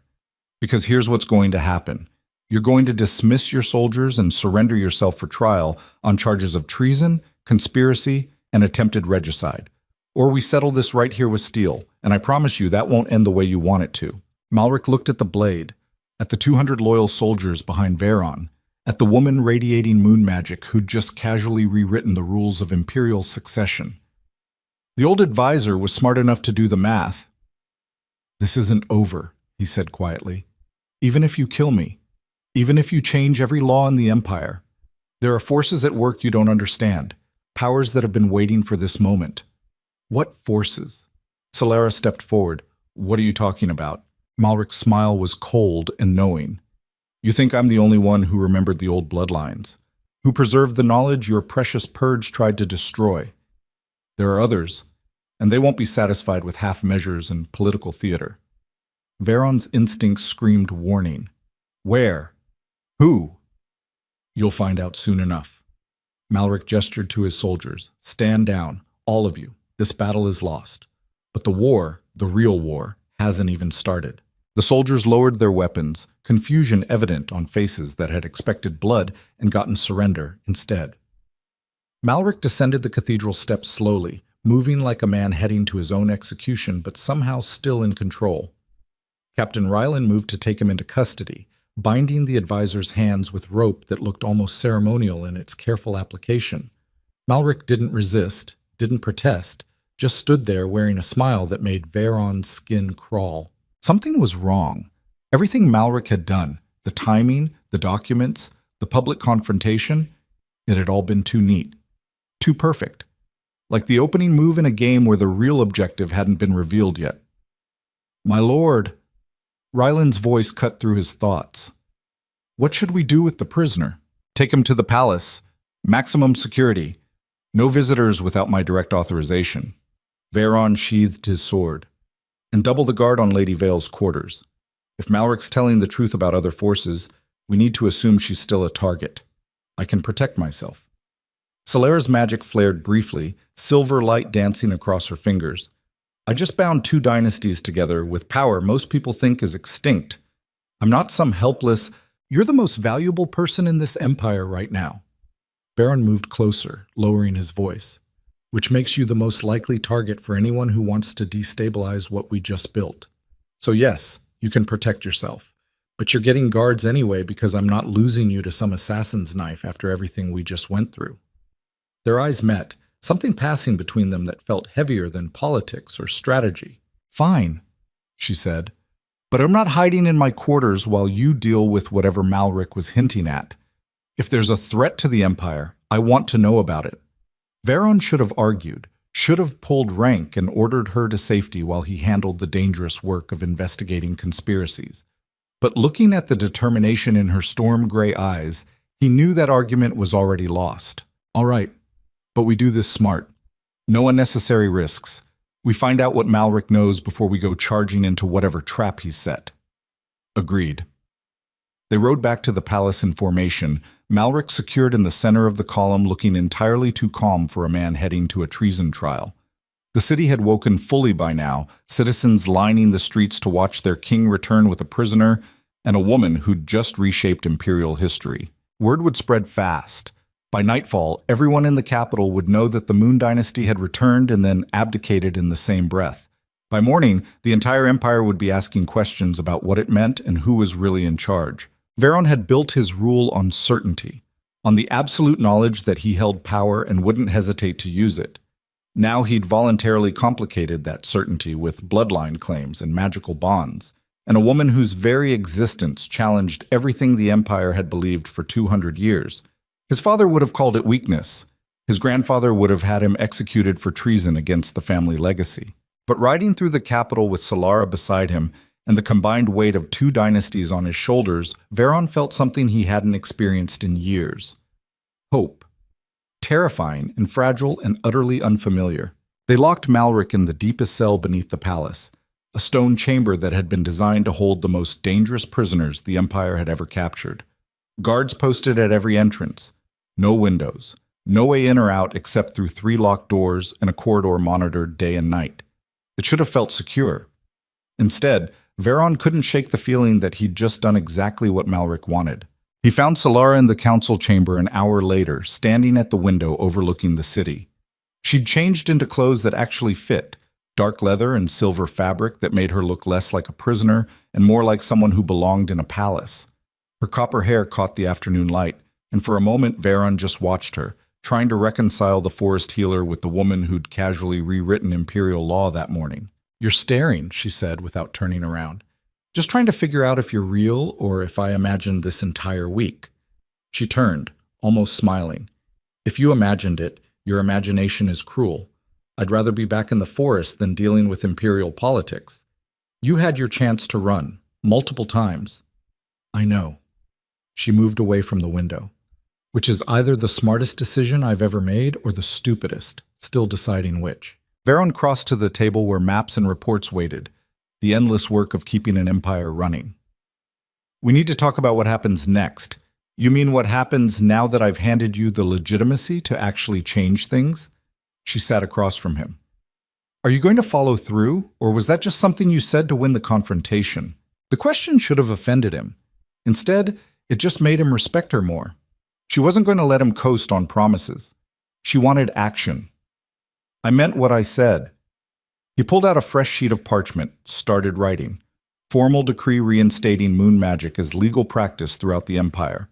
Pardons for anyone persecuted under the old laws. And a complete review of the Purge Accords with the intent to dismantle them entirely. Solara watched him write, her expression unreadable. "That's going to make you a lot of enemies." "I already have a lot of enemies. This just gives them a new reason to hate me." He kept writing, the scratch of the quill loud in the quiet chamber. "But you were right earlier. The empire I built was based on fear and conquest. If I keep ruling the same way, I'm just proving Malric correct. That nothing changes. That tyrants stay tyrants no matter what crown they wear. So you're changing to prove him wrong. I'm changing because you showed me it was possible. He set down the quill. You used power to heal instead of harm. You saved the life of someone who should have been your enemy. And you gave up a throne because you believed people could be better than their worst instincts. That's not weakness. That's the kind of strength this empire has been missing. Solera's expression softened. You're giving me too much credit. I'm giving you exactly the credit you've earned. He stood, moving around the table. And I need you to understand something. What we did today, binding the bloodlines, it wasn't just political theater.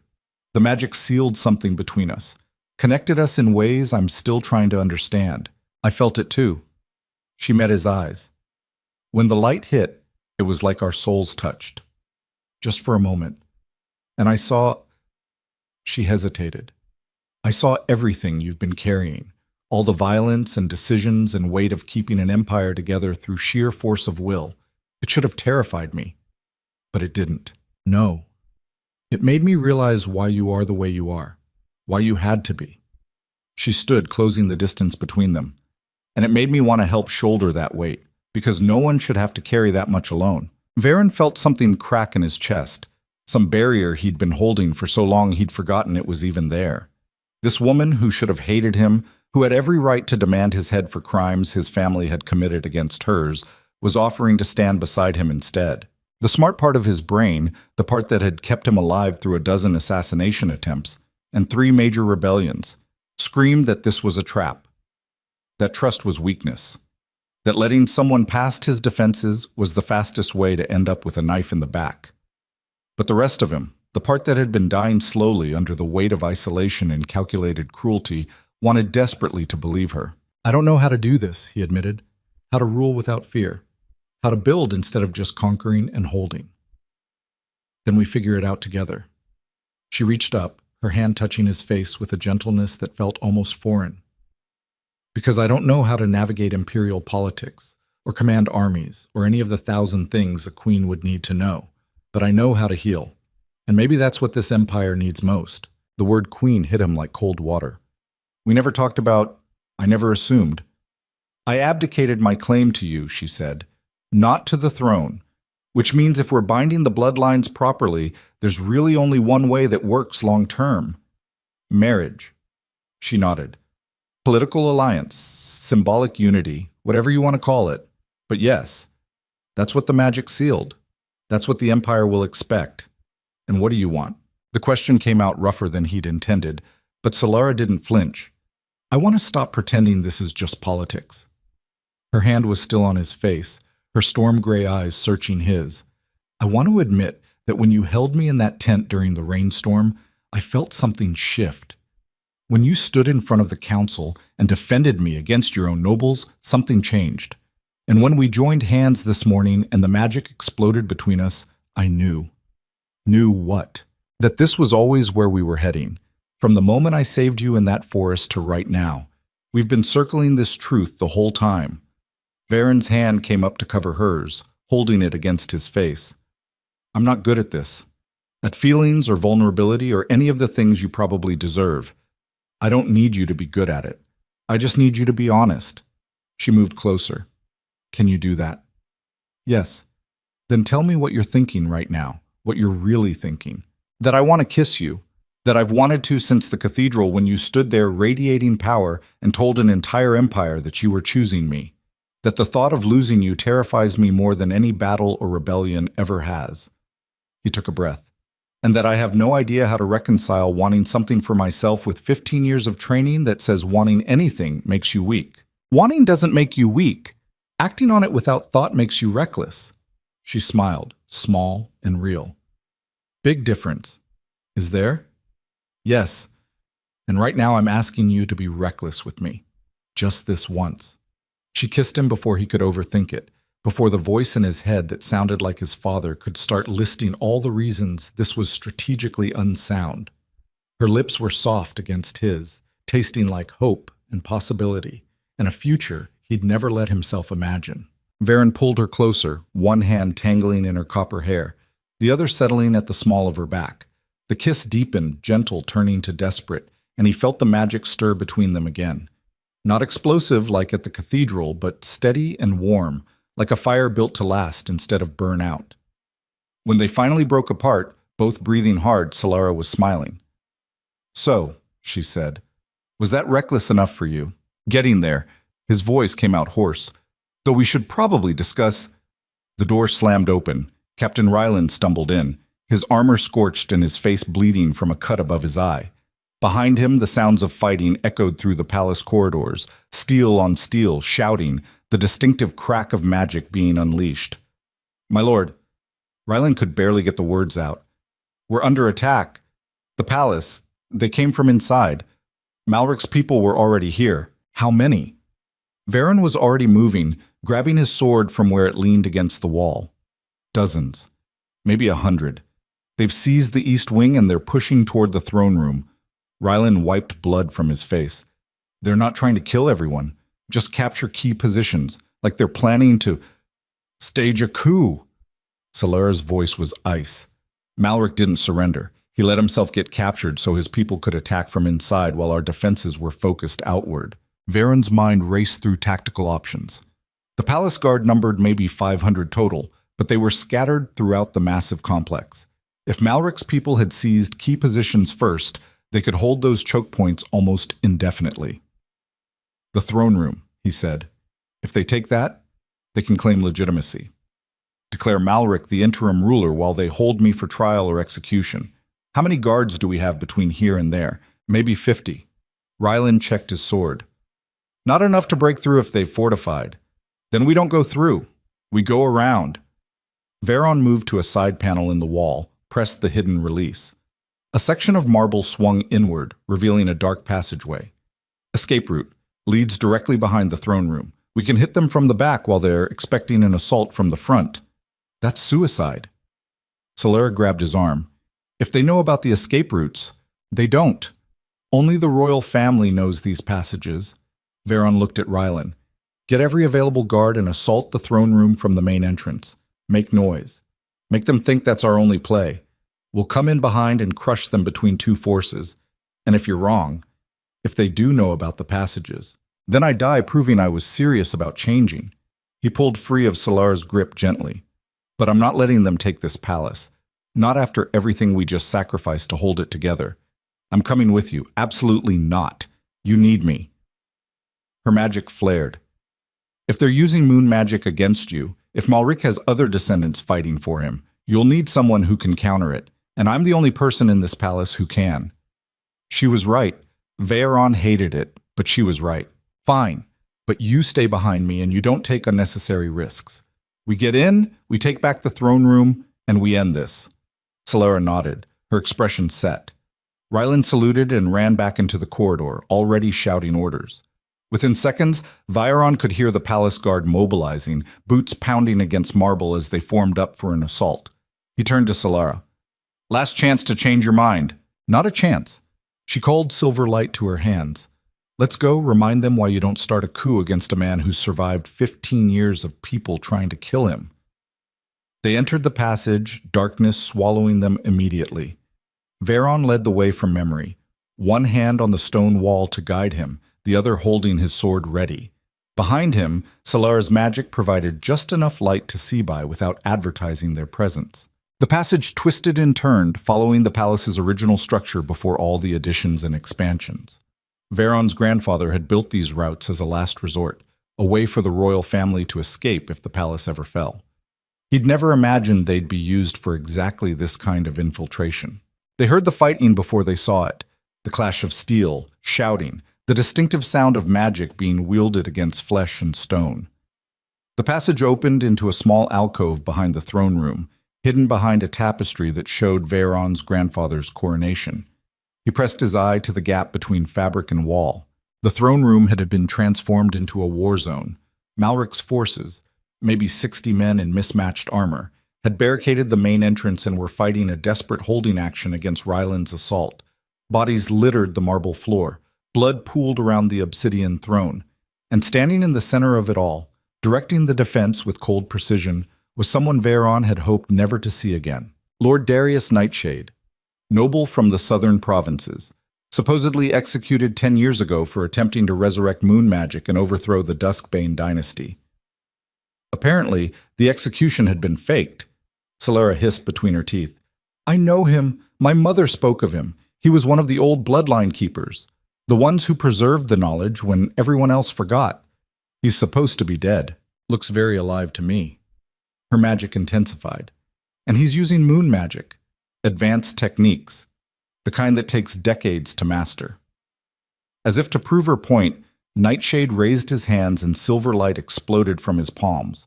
It slammed into Ryland's advancing guards, not killing them but throwing them back like toys.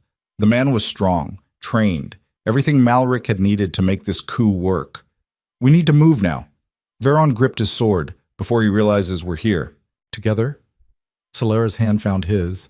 Like at the cathedral. They burst through the tapestry in an explosion of motion and light. Veron went low, his blade taking out the closest enemy before the man even registered the threat. Solara went high, her magic slamming into Nightshade's defenses hard enough to make the entire room shake. The throne room erupted into complete chaos. Malric's forces spun to face this new threat, their defensive formation collapsing as they tried to fight on two fronts. Ryland seized the opportunity, his guards pushing through the barricade with renewed fury. Steel rang against steel, magic crackled through the air, men screamed and died and kept fighting because surrender wasn't an option. Veron cut through enemies with methodical precision, each strike calculated to disable or kill. These weren't soldiers, they were revolutionaries, fighting with desperation instead of training, dangerous in their own way, but no match for a man who'd spent his entire life learning how to kill efficiently. Nightshade, however, was a different problem. The old noble stood his ground as Solara's magic hammered against his defenses, his own power rising to match hers.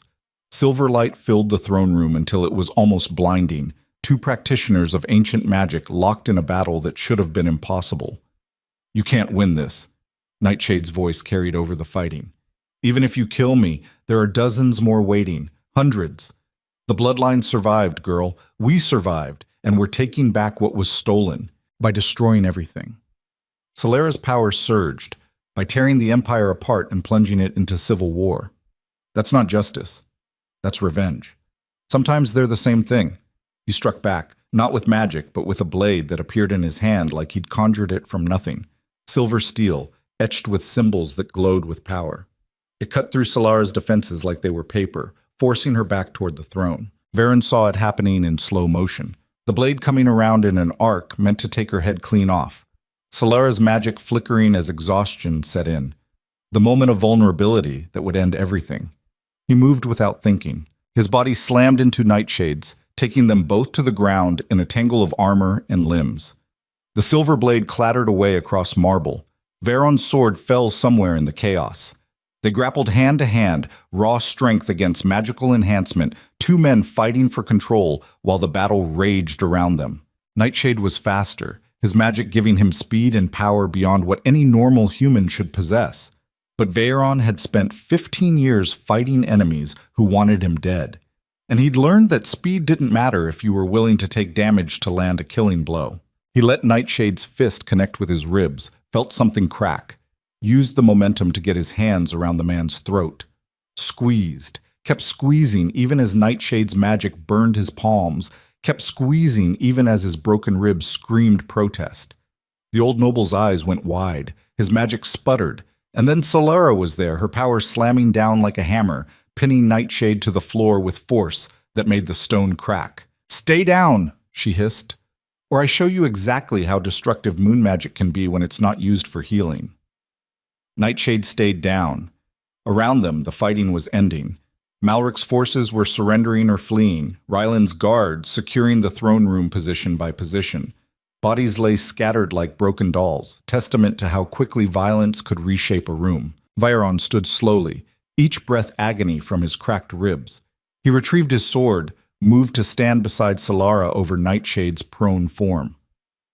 "You were right about one thing," he said to the defeated noble. "The bloodline survived, but you're wrong about what happens next. We're not going back to the old ways, we're building something new, something that doesn't require constant bloodshed to maintain." Nightshade laughed, bitter and knowing.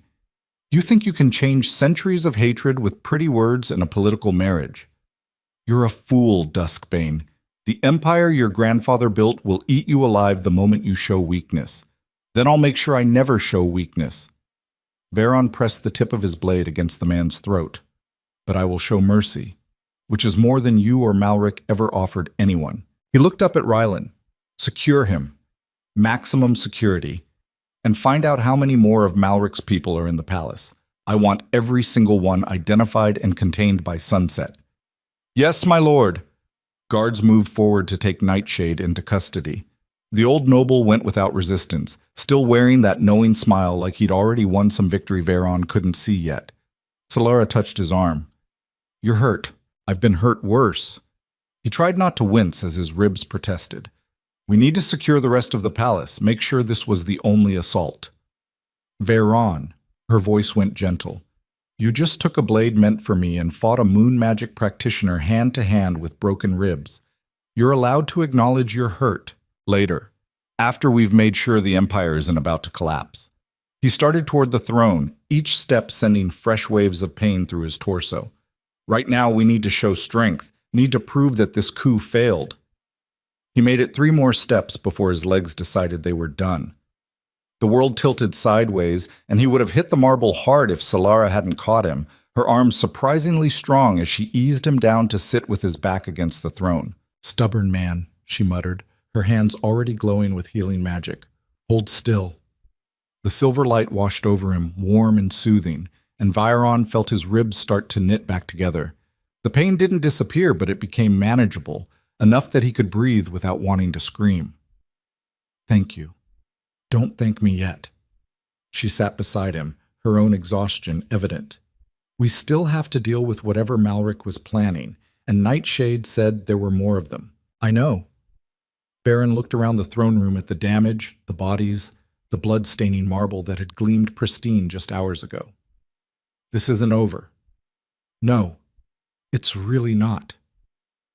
They sat in silence while Ryland's guards secured the room and Captain himself approached with a grim expression. My lord, we've completed a sweep of the East Wing, found another 40 of Malric's people barricaded in the old armory. They're demanding to speak with you directly before they'll surrender. Demanding.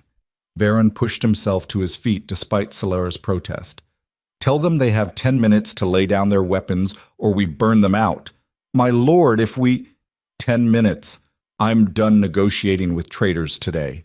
Ryland saluted and left to deliver the ultimatum. Solara stood beside him. You know this is what they want. To make you act like the tyrant they claim you are. Probably. But I'm also not letting them hold any part of my palace hostage. He moved toward the throne room entrance. There's a difference between mercy and weakness, and right now the Empire needs to see strength. Then I'm coming with you. You just exhausted yourself healing me and fighting Nightshade. You should rest, and you just cracked 3 ribs and fought off a coup. Her jaw set in that stubborn way he'd come to recognize. We do this together or not at all. Veron looked at her, this woman who'd saved his life, abdicated her throne, bound their dynasties together, and just fought beside him to defend his palace. This woman who saw past the armor and violence to something worth saving underneath. Together, then. They walked through the palace corridors side by side, guards falling into formation around them.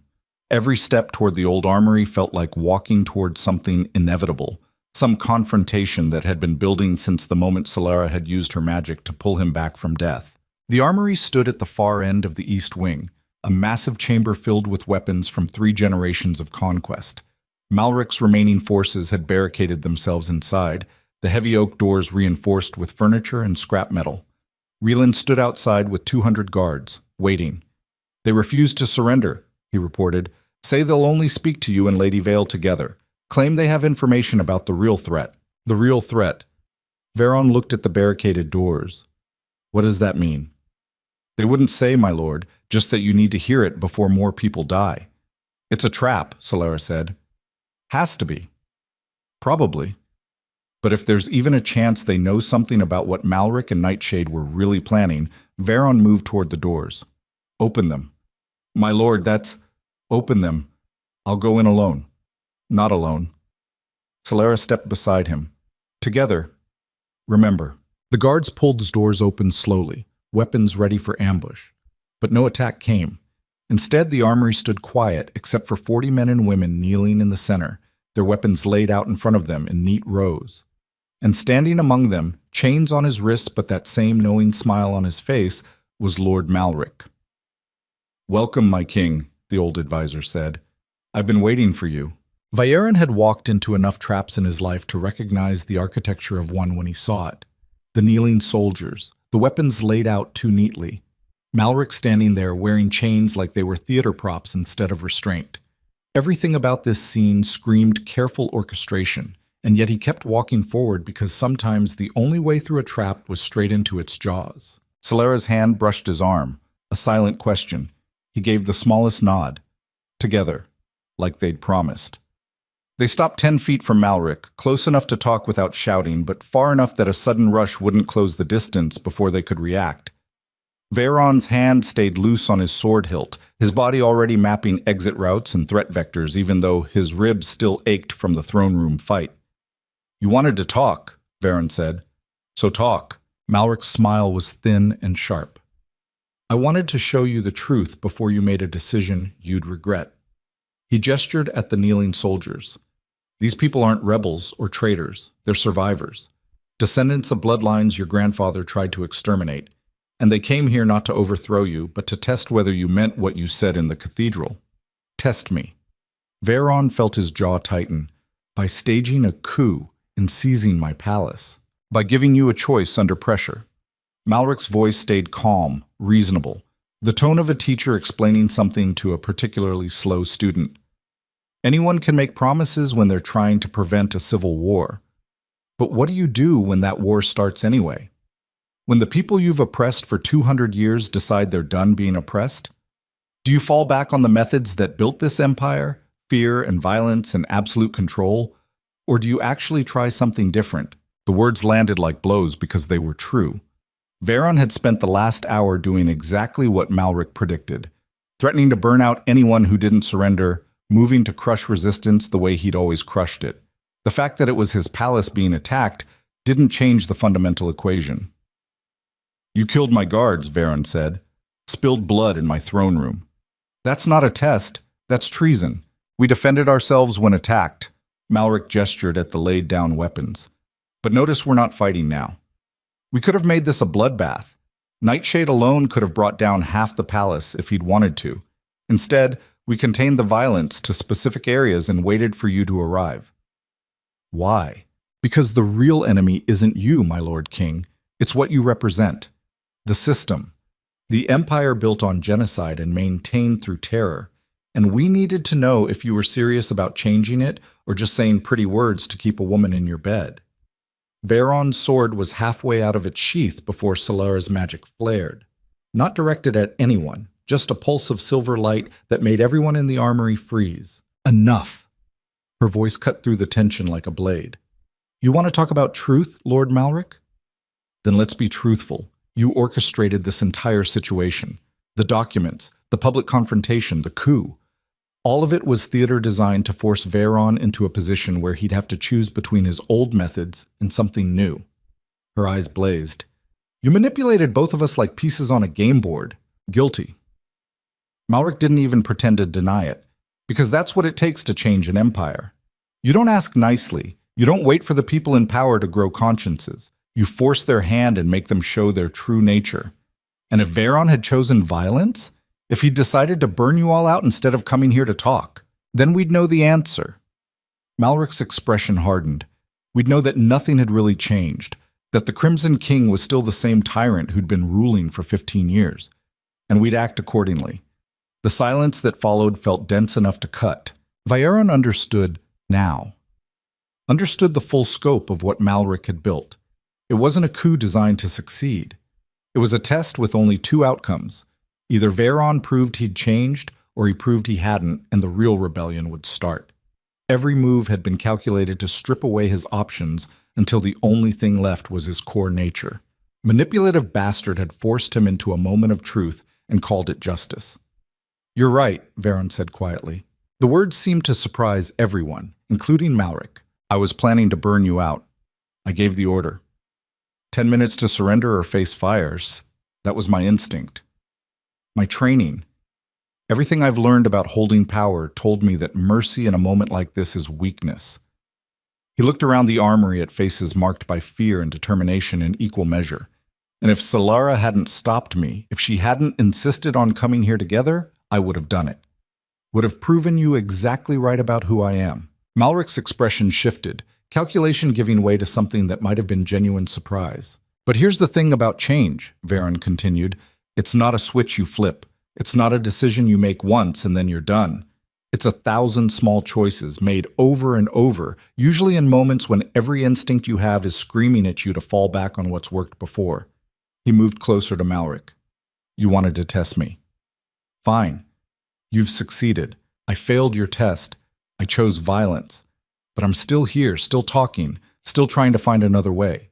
So what happens now? Now, Malric said slowly.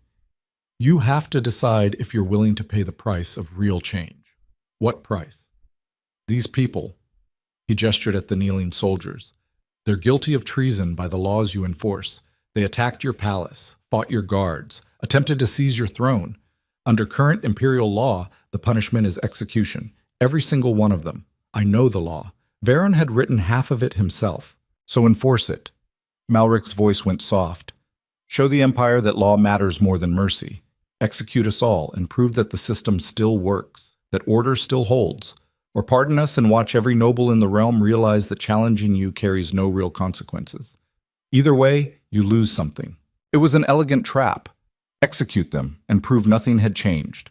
Pardon them and look weak to every ambitious noble who'd been waiting for a sign that the Alpha King had gone soft. There was no winning move, which meant the only option was to change the game entirely. Varen turned to Solara. What do you think? She met his eyes, and he saw understanding there. Saw that she recognized the impossible position Malric had engineered. But underneath the understanding, he saw something else. Trust. The kind that came from watching someone choose the hard path over and over until it became their nature. I think, she said carefully, that imperial law was written by men who believed the only way to hold power was through fear. Men who thought mercy was weakness and forgiveness was suicide. Her gaze swept across the kneeling soldiers. But I also think those men never had to live with the weight of all the lives they took in the name of order. Never had to look at the survivors and see themselves reflected back. You're saying I should pardon them. I'm saying you should do what lets you sleep at night. She touched his arm. Whatever that is. Varen looked at Malric, at the old advisor who'd orchestrated all of this, who'd pushed him to this exact moment. The smart play, the play his father would have made, was execution, clean, final. A message that would echo across the Empire and remind everyone why challenging the throne was a bad idea. But his father had died alone, poisoned by someone close to him, surrounded by guards who'd followed orders but never loyalty. And Varen was tired of living in that same fear. Here's my decision, he said. Every person in this room is guilty of treason. That's fact. Under current law, you've all earned death. He let the words hang. But current law was written by my grandfather to maintain power through terror, and I'm done maintaining anything through terror. The armory held its breath. I'm issuing a full pardon for everyone involved in this coup. No executions, no imprisonment, no retribution. He looked directly at Malric. You're all free to go. But in exchange, I want something from you. What? Malric said warily. Help me rewrite the laws. All of you. You know the old bloodlines, the histories that were suppressed, the systems that existed before the purge. I need that knowledge if I'm going to build something that actually works, instead of just something held together by violence. You want us to help you build a better empire. Malric's voice carried disbelief. I want you to help me build a different one. Varen sheathed his sword completely. Because here's what I've learned in the last week. Power built on fear only lasts as long as the person wielding it. The moment they're gone, everything collapses. But power built on consent, on actual belief that the system serves everyone, that's the kind that survives generations. And you think you can create that? After everything your family has done, I think I have to try. Varen felt Solara's hand find his, because the alternative is watching this empire eat itself alive in an endless cycle of rebellion and suppression, and I'm not leaving that world to my children. The words came out before he'd fully thought them through, But looking at Solara's face, seeing the soft surprise and something deeper, something that looked like the future they'd never discussed, he knew they were true. Malric was silent for a long moment. Then he knelt, not in surrender, but in something that looked almost like respect. You're either the wisest king this empire has ever had, or the biggest fool. Time will tell which. He looked up. But I accept your terms. We'll help you rebuild. Though I warn you, the nobles won't accept these changes easily. The nobles can accept it or find new employment. Veron extended his hand. Starting with a new law. Moon magic is legal throughout the empire. Anyone who practices it is under royal protection. And persecution of any bloodline based on heritage is now a crime punishable by exile. Malric took the offered hand, let Veron pull him to his feet. You'll start a civil war, maybe. But it'll be the last one. Because once this is done, we're going to have a system that doesn't require constant rebellions to correct injustice. The old advisor smiled, genuine this time. Then let's get to work. The rest of that day passed in a blur of activity. Guards standing down, wounded being treated. Malric's people emerging from the armory to help clean up the destruction they'd caused. Veron spent hours in council chambers with advisors who couldn't quite believe what they were hearing, issuing decree after decree that dismantled 200 years of policy. Lady Thessa tried to protest. Lord Terran threatened resignation. A dozen minor nobles declared they couldn't support these radical changes. Veron accepted every resignation and wished them well, finding new kingdoms to serve. By sunset, the council chamber held only people who actually believed in the work ahead. It was a smaller group, more uncertain, but honest in a way that imperial politics rarely achieved. Solara found him on the balcony overlooking the city as evening painted everything in shades of red and gold. She moved beside him silently, her presence settling something in his chest that had been restless all day. How many resigned? She asked. 12. Veron kept his eyes on the city. Probably have another dozen by morning once word spreads about the full scope of the changes. That doesn't bother you. It terrifies me. He turned to face her. I'm dismantling everything that kept this empire stable. If I'm wrong, if this doesn't work, I'll have destroyed the realm for nothing. You're not wrong. She leaned against the balcony rail. People don't rebel against systems that work for them. They rebel against systems that crush them. Your grandfather built the latter and called it order. And you think I can build the former. I think you're already starting to. She touched his face, the gesture intimate and grounding. You pardon people who tried to kill you. You're rewriting laws that gave you absolute power. You're choosing vulnerability when every instinct tells you to choose strength. That's not weakness. That's courage, or stupidity. The line keeps blurring. She smiled. Maybe they're the same thing. Maybe real courage is just being stupid enough to try something impossible.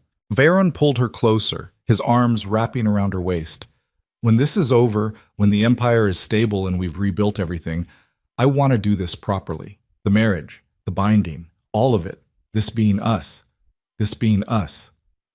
He rested his forehead against hers. I know it started as politics, strategy, two bloodlines joining to prevent civil war. But it's become something else. At least for me. For me too, she said softly. From the moment you walked into that tent during the rainstorm looking lost and angry and human. I knew. Knew what? That you were worth saving. Multiple times, apparently. He laughed, the sound surprising him. When was the last time he'd laughed like that? Actually found something genuinely funny instead of darkly amusing. Solara kissed him, slow and deep, and Veron felt the magic stir between them again. Not explosive this time, just warm and steady like a fire built to last. They stood there as the sun finished setting, two people who shouldn't have worked together, creating something new from the ruins of everything that had come before. 3 months later, the formal ceremony took place in the old cathedral. Not the throne room where Veron's father had been crowned. Not the palace where generations of Duskbanes had ruled through fear, but the abandoned structure that represented what had been lost and what might be reclaimed. They'd spent weeks cleaning it, rebuilding, transforming it from a monument to genocide into a symbol of unity. The work had been brutal, stone by stone, removing centuries of neglect. But nobles from both old bloodlines had labored side by side. Moon Dynasty descendants working alongside Crimson Empire families. The kind of cooperation that would have been impossible 6 months ago.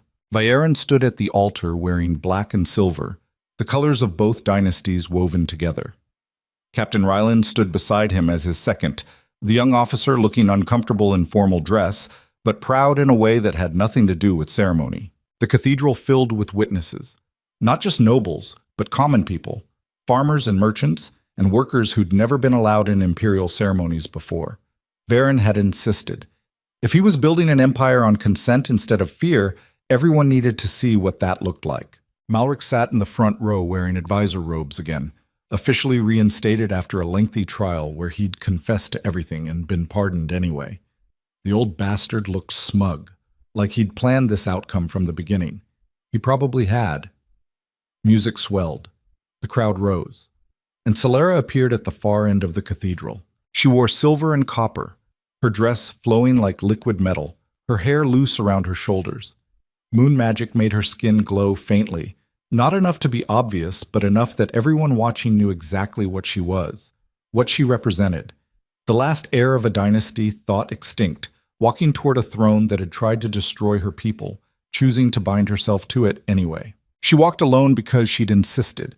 No one giving her away like property, no symbolic transfer of ownership, just her choosing to walk this path of her own free will. Varen watched her approach and felt something crack open in his chest, some final piece of armor falling away. He'd built his entire life around control and strength and the absolute certainty that showing emotion was weakness.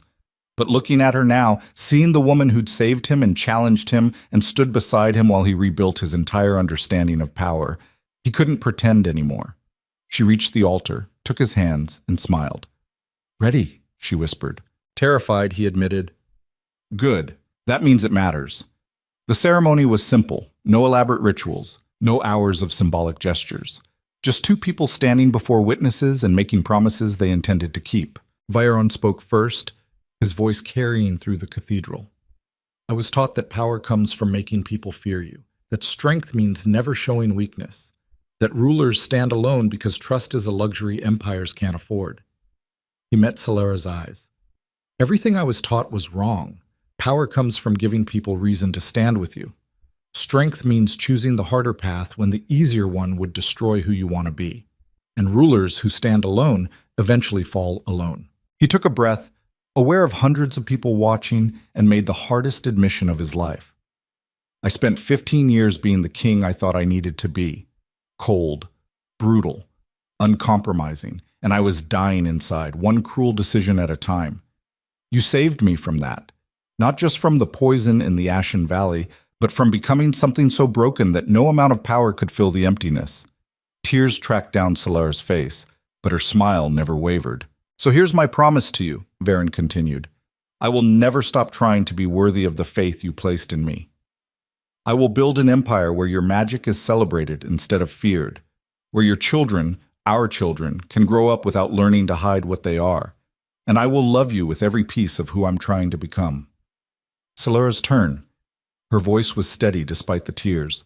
"I grew up hearing stories about the Crimson King, the monster who'd completed his grandfather's genocide, the tyrant who ruled through fear and conquest. And when I saw you dying in that forest, every instinct told me to let you go, that the world would be better without you in it." Varen flinched, but didn't look away. "But I also saw something else. A man who'd spent his whole life being what everyone expected, and never who he wanted to be. A man who'd built armor so thick he couldn't remember what he was protecting underneath. And I thought, maybe there's something worth saving there.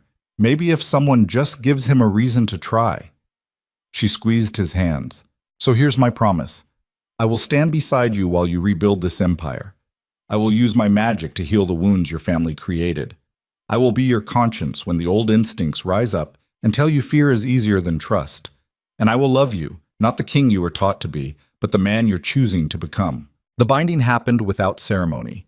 No priest invoking divine authority.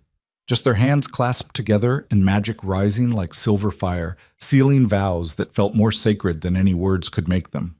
When they kissed, the cathedral erupted in applause that sounded less like political obligation and more like genuine celebration. They walked back down the aisle together, and Varen noticed things he wouldn't have seen 6 months ago. Nobles from Old Moon families standing beside Crimson Empire veterans. Common people celebrating alongside aristocrats. The kind of unity that couldn't be forced, only built through choices made over and over until they became culture. The reception filled the palace courtyard with music and food and laughter. Veron moved through crowds that didn't part quite so quickly anymore, people actually meeting his eyes instead of staring at the ground. It was uncomfortable and strange, and somehow exactly right. Lord Terran approached with a cup of wine and an expression that had softened considerably since their first council meeting. "My Lord King, Lady Queen, congratulations." "Thank you, Lord Terran." Veron accepted the cup. "How are the military reforms progressing?" "Slowly." The old commander's honesty was refreshing. "The soldiers don't know how to handle not terrorizing conquered territories. We've had to retrain entire battalions in basic diplomacy. Keep at it." "Soldiers who can build alliances are worth more than soldiers who just know how to burn villages." Terran saluted and moved off, replaced immediately by Lady Thessa. The noble who'd been most vocal about opposing the changes now ran the new council on bloodline reconciliation. She'd thrown herself into the work with the kind of zealous efficiency that came from discovering you'd been wrong about something fundamental. "Your Majesties." She bowed slightly. "I wanted to update you on the census. We've identified over 2,000 descendants of Moon Dynasty families still living in the Empire. Most of them didn't even know their heritage." 2,000. Solera's voice carried wonder. "I thought we were the last. Your grandfather was thorough, but not perfect." Thessa's expression darkened. Many families hid in plain sight, suppressed their magic, forgot their histories. But they survived. "We'll need education programs," Veron said. "Ways to teach them about their heritage without forcing it on people who've built different identities." "Already working on it, my lord." Thessa smiled. "Turns out when you stop executing people for their bloodline, they're much more willing to be honest about it." The evening wore on. Veron danced with his new wife while musicians played songs that blended old moon melodies with Crimson Empire marches. The combination shouldn't have worked, but somehow did, creating something new that honored both traditions. As the moon rose over Nightfall Citadel, Veron pulled Solera aside to a quiet corner of the courtyard. "Tired?" he asked. "Exhausted, but happy." She leaned against him. "This is what we fought for, this moment. People from every part of the Empire celebrating together. It's fragile." Veron watched nobles and commoners mingling. One crisis, one ambitious person willing to exploit old divisions. All of this could collapse, then we make sure it doesn't. Her hand found his. "We keep building, keep making the hard choices, keep showing people that this way works better than the old way. And when I fail, when the old instincts win and I make a decision that destroys something we've built, then I'll be there to help you fix it." She turned to face him. "That's what this is. Not you being perfect, just you trying, over and over, with someone beside you who believes you can." Veron pulled her close, breathing in the scent of her hair, feeling the steady beat of her heart against his chest. For the first time in 15 years, the weight on his shoulders felt bearable. Not because it had gotten lighter, but because he'd finally learned he didn't have to carry it alone. "What are you thinking?" Solera murmured. "That I'm going to spend the rest of my life trying to deserve you, and probably failing, but trying anyway." She laughed softly. "Good thing I'm patient then." They stood there while the celebration continued around them. Two people who'd remade an empire through the simple act of choosing each other over everything they'd been taught to want. Years later, historians would debate what had really changed that day in the old cathedral. Some claimed it was the formal binding of bloodlines that ended 2 centuries of conflict. Others pointed to the legal reforms that followed. Still others argued it was the symbolic gesture of marrying in a cathedral the empire had tried to erase. They were all wrong. What changed was simpler and more profound than any political treaty or legal code. A man who'd learned to rule through fear chose to rule through trust instead.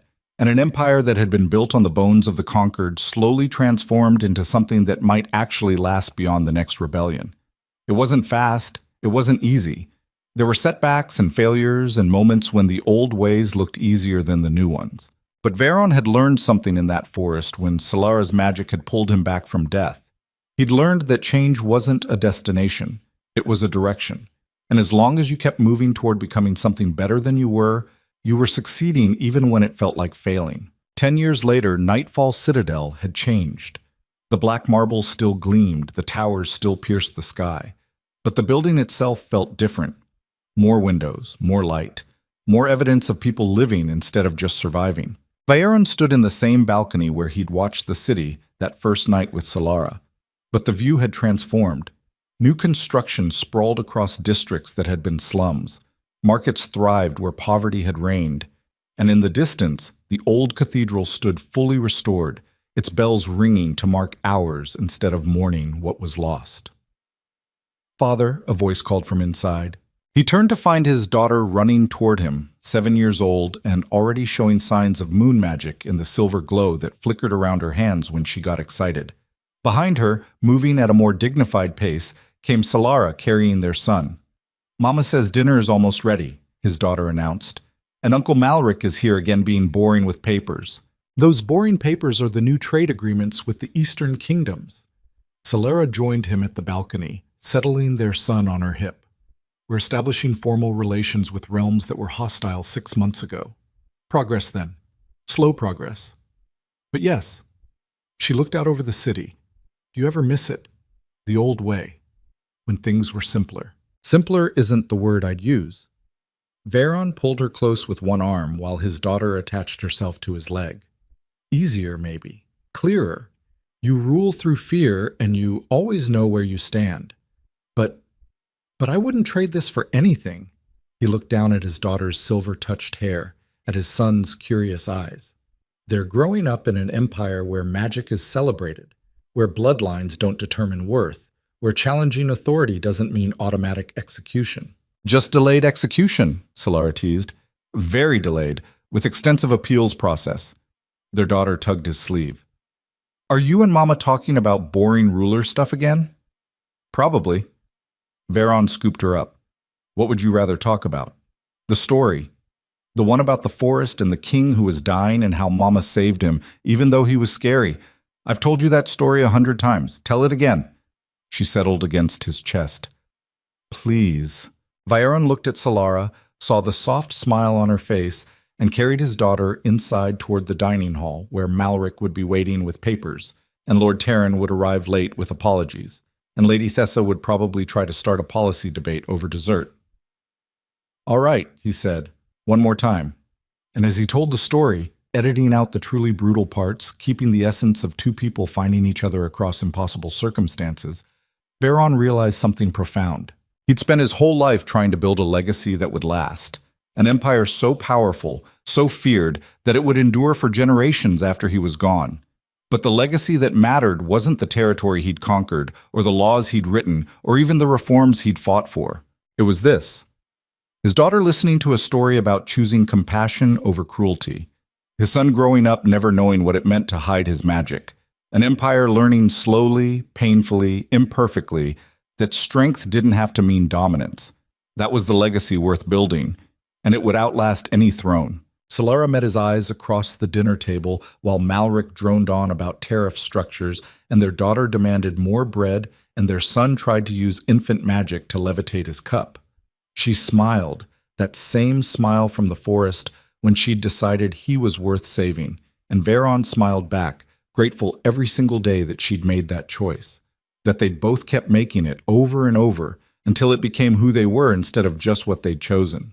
2 thrones sat in the great hall of Nightfall Citadel. One carved from obsidian, dark and powerful, representing everything the Crimson Empire had been. The other grown from silver roots that wound through the stone itself, alive with magic, representing everything it was becoming. No one sat in them during council sessions. They'd become symbols instead of seats, reminders that power came from what you built together, not what you held alone. And in the quiet moments between crisis and triumph, between legislation and celebration, Vieron would look at those thrones and remember. Remember dying in a forest. Remember silver light pulling him back. Remember a woman who saw past armor and violence to something worth saving underneath. Remember choosing to become that something every day for the rest of his life. The Crimson Empire would endure for centuries after Vieron and Solara were gone, transformed from a realm built on conquest into something that actually served its people. Historians would analyze the transition. Scholars would debate the mechanisms. Politicians would argue about which reforms mattered most. But the people who lived it knew the truth. It had started with a simple choice in a forest during burning rain: save a life or let it end. Choose compassion or choose cruelty. Everything else, the empire, the reforms, the peace that followed, was just the echo of that single moment when mercy had proven stronger than vengeance. And two hearts had recognized each other across an impossible divide and decided to build something new together.